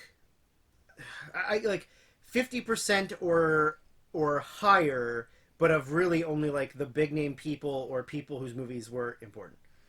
And also the one that I did 1 out of 19.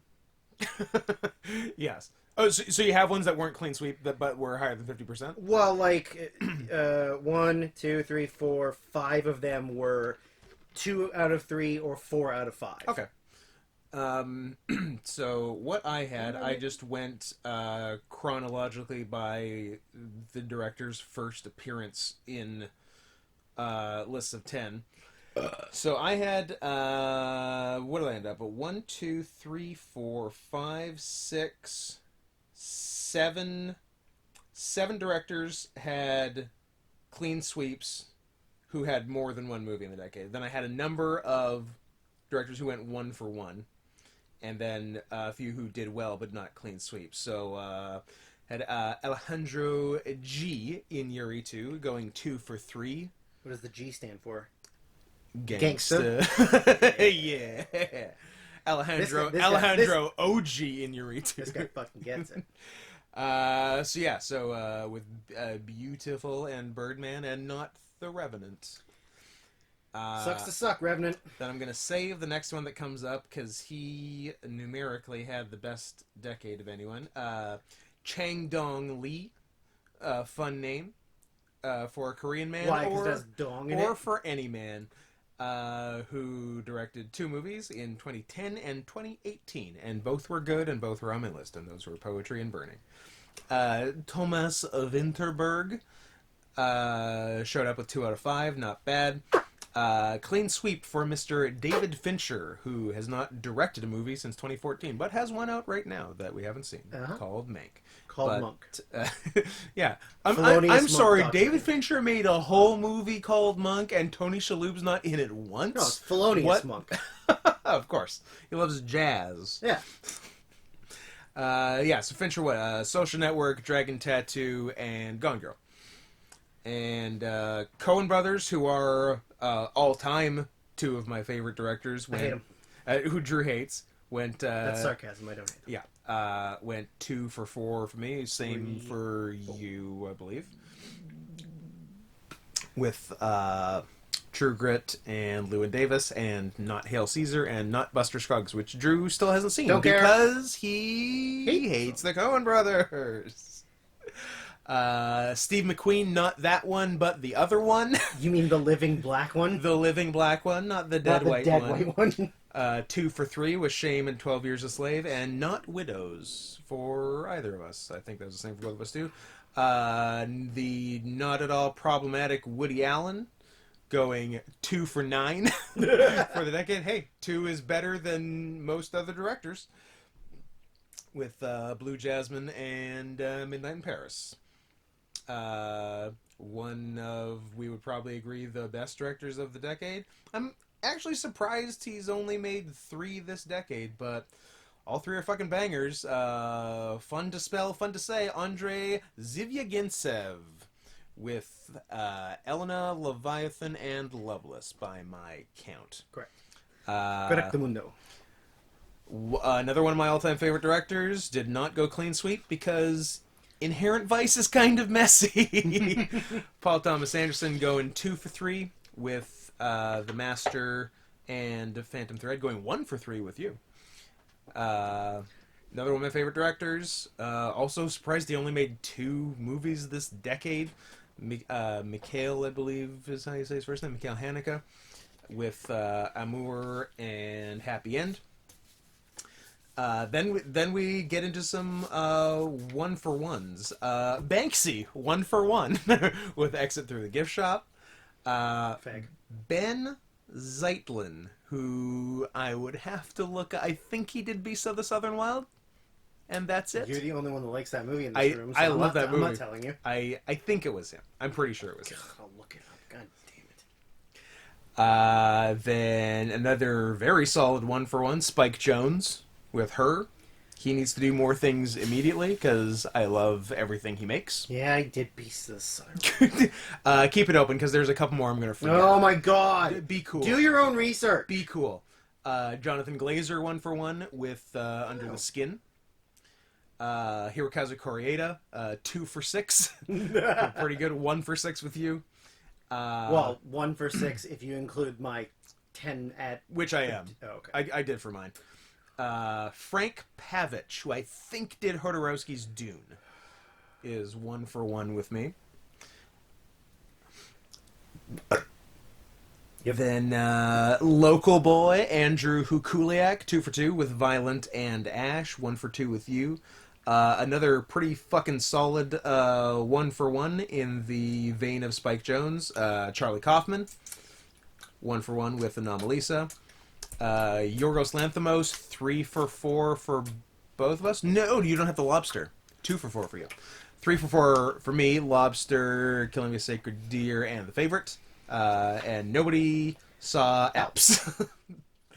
Another good 1-for-1, Tom Ford with Nocturnal Animals. A guy who makes a movie every 10 years, and it's great. Who else we got? Another 1-for-1, David Farrier and Dylan Reeve, co-directors of Tickled.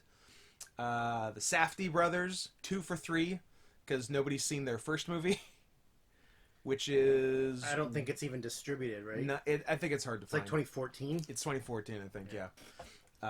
But Good Time and Uncut Gems, both pretty fucking good. Because everyone hates them in Hollywood, so they everything can't they make. let them distribute things. Yes. And Luca Guadagnino Okay. is 2 for 3 for me with Suspiria and Call Me By Your Name. Okay. He had one earlier in the Okay. decade, which was whatever.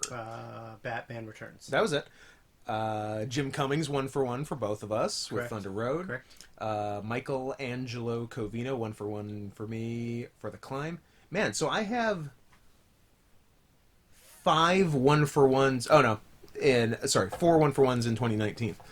Cool story, bro. The female co-directing pair of Jocelyn DeBoer and Don Luby of Greener Grass, and Laure de Clermont-Tonnerre, who directed definitely a movie I have. Portrait of a Lady on Fire. Portrait of a Lady on Fire.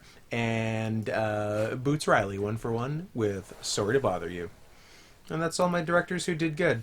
And there's other ones I like who just didn't quite like. Edgar Wright, 0 for 3, even though I love him. Can't win them all.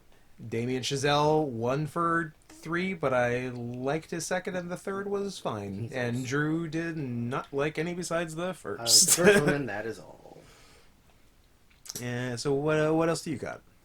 Well, I didn't write down the one for ones because I didn't feel like it was important enough to do a one for one because you have nothing to compare it to, and there's plenty of one hit wonder directors. So Yeah. I didn't write them down. I can read them off my list, Yeah, but yeah. And like some, but also some did stuff in the previous decade, Sure, like sure. Charlie Yeah. Kaufman. but ones that like one for ones that were like debut directors. Yeah. So I only had 3 Queen Sleeps, and David Fincher. Oh God, why Robert Eggers? Yep. For The Vitch and Lighthouse. and Lighthouse, because you didn't like The Vitch as much as I did. Yep. And I'm gonna keep pronouncing it The Vitch because it's 2 V's. It's not actually W. the Vivitch. The Vitch, and Zivagintsev because he's the best. Yep. Yeah, I think the other notable ones for me were like Wes Anderson was 2 for 3, Denis Villeneuve was 4 for 5. Oh yeah, sorry. The one I left to the end God damn it, Scott. was Villeneuve, Uh-huh. who was 6 for 6 Cool. for me. Yep. Which was he for you? 6 for 6. Yep. No. 5 for 6. I wrote 4 for 5. Which didn't you have? Blade Runner. Blade Runner. Blade Runner. So we got what? We got Incendie, Prisoners, Enemy, Sicario, Arrival, Blade Runner. How many is that? I don't know. 13? Was that 5 or 6? I said. Oh, he didn't. He did other movies that year. God, this guy sucks. What are you? Oh, nothing. Just, sorry.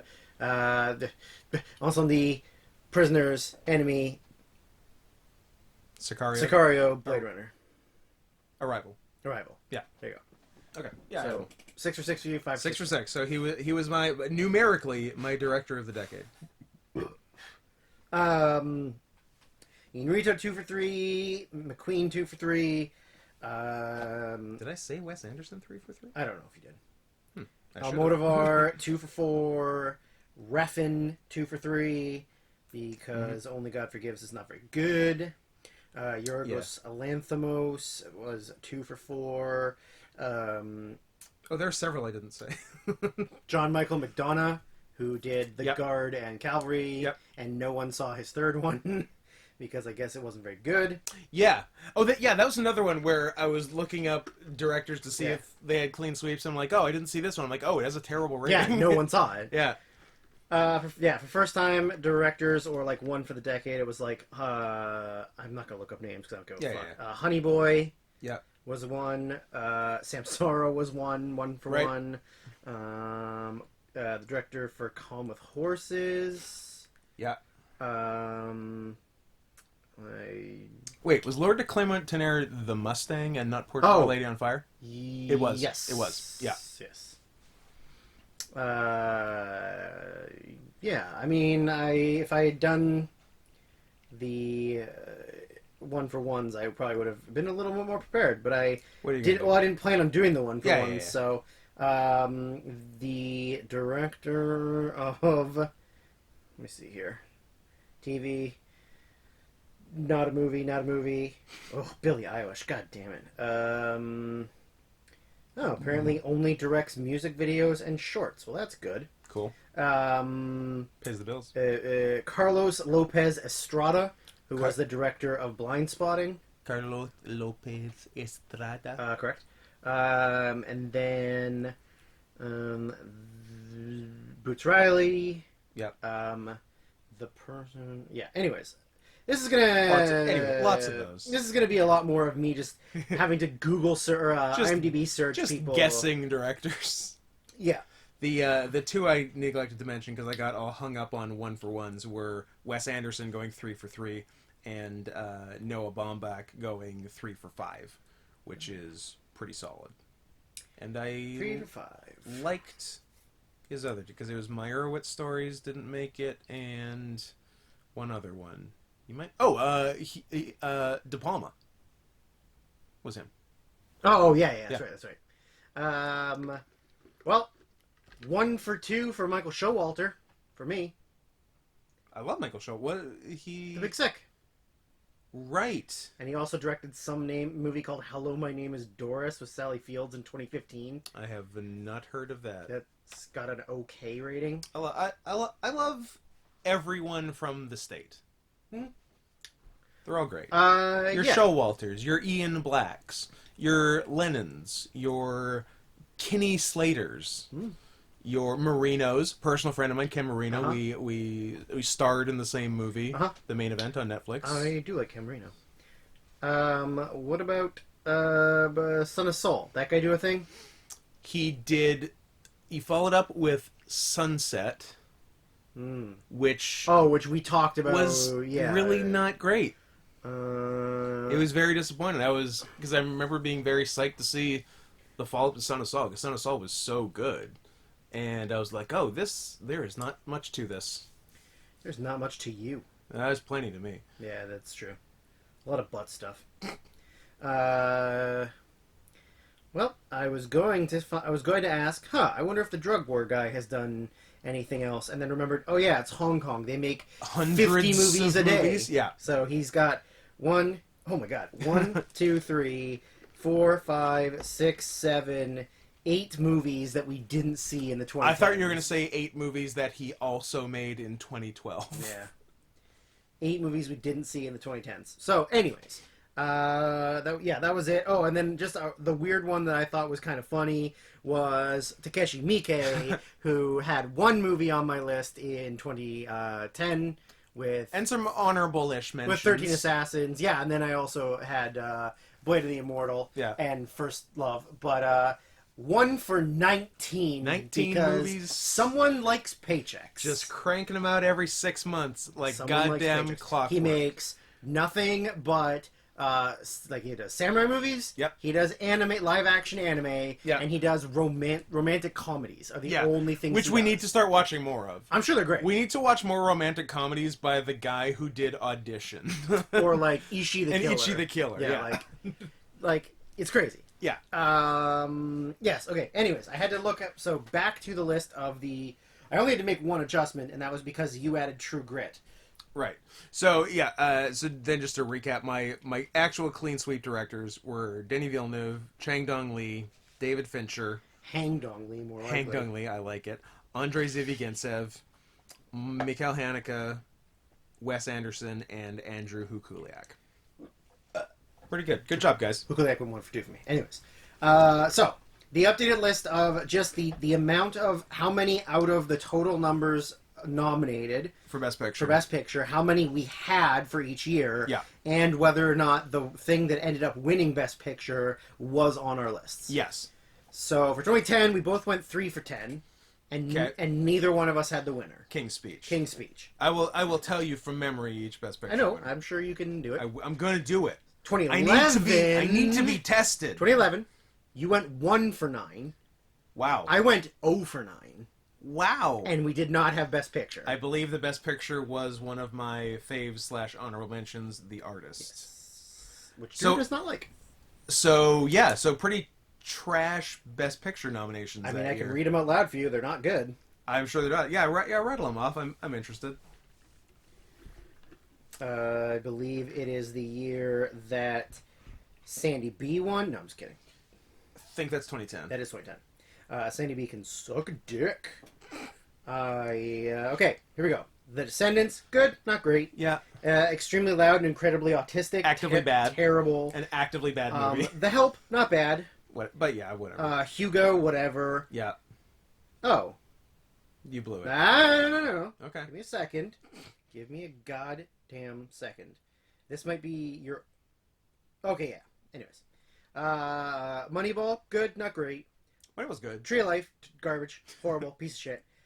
War Horse, fine, whatever. Uh huh. And the one you had was Midnight in Paris. Yes, man, that is And then of course The Artist, which won and we didn't. that is so much better than all the other nominees. yeah. Yeah. So 2012, you went 4 for 9. Decent year. I went 2 for 9, and Okay. neither one of us had Best Picture. Argo. Aggro. Aggro. 2013, we both went 3 for 9, and we both had Best Picture. 12 Years a Slave. Yes. Yeah. 14, we both went 3 for 8, and we both had Best Picture. And my number 1 was Best Picture, Birdman. Yeah. 2015, you went 0 for 8. Damn. I went 1 for 8. Let's see those 2015 And nominees. neither one of us had Best Picture. Which would be Spotlight. I like Spotlight, but it wasn't good enough to make the list. Yeah. So, the Best Picture nominations for that year are Maybe Spotlight, Spotlight, Big Short. The Big Short, Yeah. Bridge of Spies, Right. Brooklyn, Oh, yeah. The Martian, The Revenant, Room, and the only one I had on my list, Mad Max Fury Road. Yeah, Mad Max, then Revenant, then who cares? Yeah. From that list. I thought Bridge of Spies was decent, and I think that The Martian is fun but has massive plot holes. It has plot holes, and I found it was I just thought the whole thing was very average. Yeah, I mean it's fun. It's whatever. 16, you went 2 for 9. I went 4 for 9, and we both had Best Picture. Moonlight. 17, you went 3 for 9. I went 4 for 9. You did not. I did. Shape of Water. 2018, we both went 2 for 8, and we both had 0. Or we both... What? Sorry. we both did not have Best Picture. Green Book. Gee, I wonder why. Can't believe. Why would we not Can't believe have we didn't have Green Book on our list? And then for 2019, we had... sorry, it was written down on the computer, so I gotta look again. 1, 2... you went 2 for 9.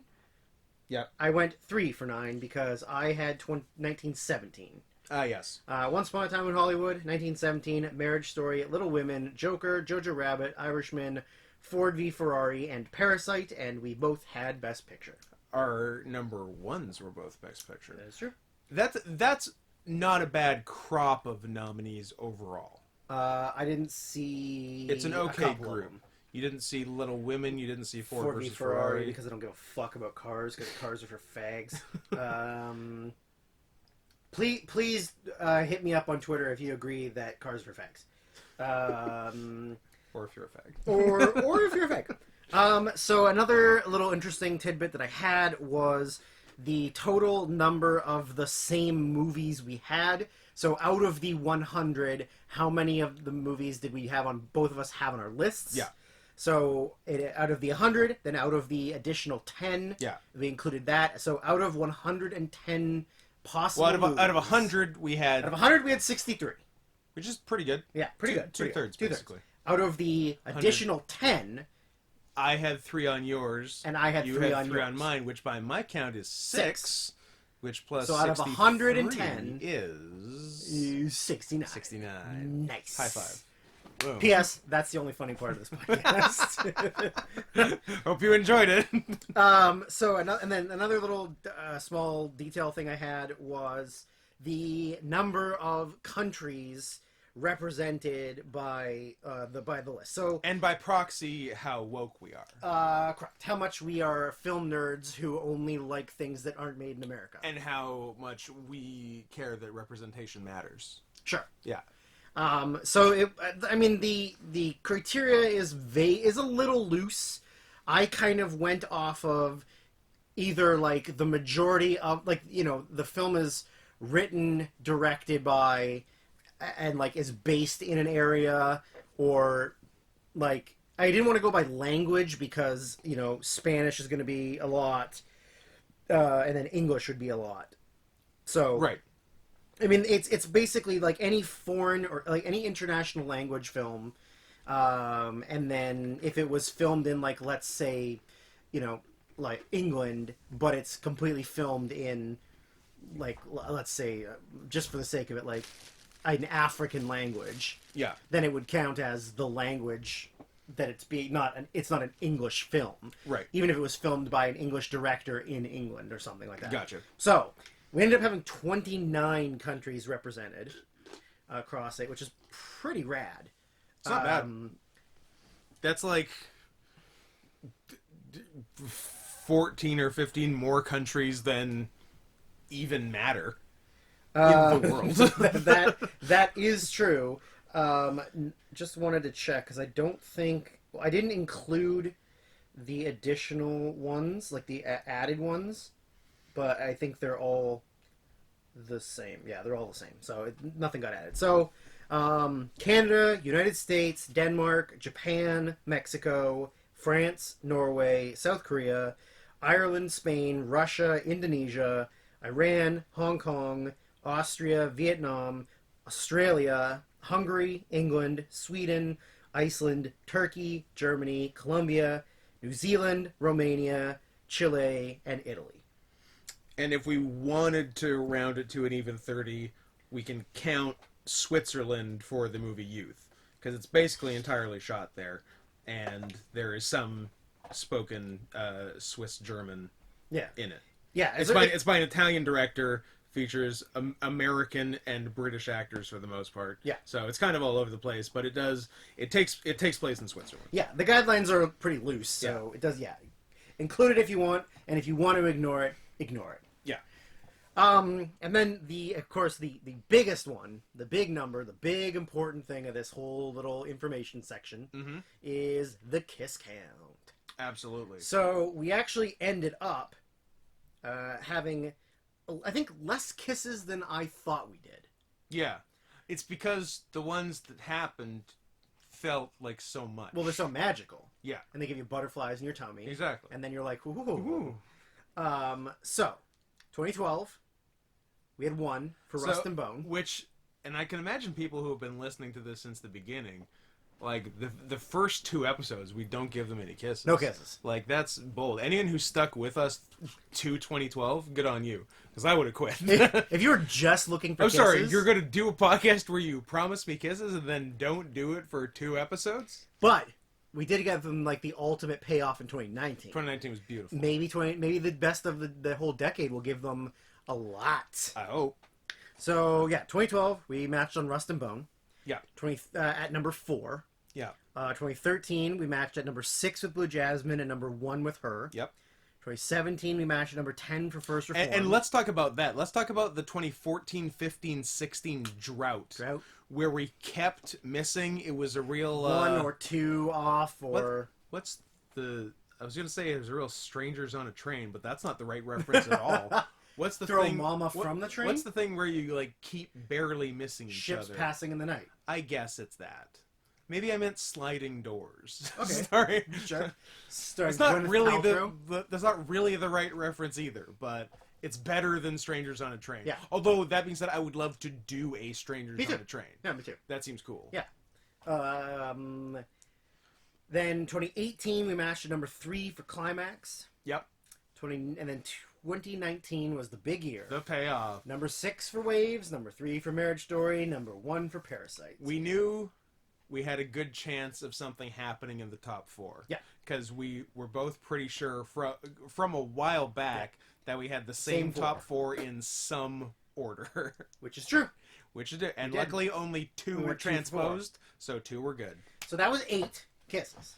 However, what could have been... After recreating our lists to move things around, additions, subtractions, all that business... Yeah, and we both changed our lists without telling each other. Independent of the other person knowing what we changed them to. So it's not like we were trying to gear for more matches. Yeah. However, we ended up with a lot more matches. We could have had 15 motherfucking, including kisses. 5 in the year 2016, I think, where we had 0 originally, which is crazy. We would have broken that drought, but are you kidding me? We moved a lot of things around, and they matched up nicely. Absurd. 15. Do you know what our listenership would be if we'd had 15 instead of so fucking many 8? more Moldovans would be listening to us if we'd been kissing it that many. Well, doing the math, I believe we would have 15/8 more viewers. Yeah. It's directly proportional. Could have happened. Listeners are directly proportional to number of kisses, which is why we should have been faking this from the beginning. And I think was a mistake to do real. We can fake the best of the decade. Let's fake the top 20. All right. There's still time. There's still time. We haven't said it. We haven't said it yet. Yeah, we're good. So yeah, that concludes sort of the dumb fun facts, tips and tricks. What did you say? Ticks and tricks. Ticks and trips. ticks and trips. Yeah. Yeah, we're gonna do some acid, and then we're gonna check each other for ticks. That's not the best way to check each other for ticks, you silly.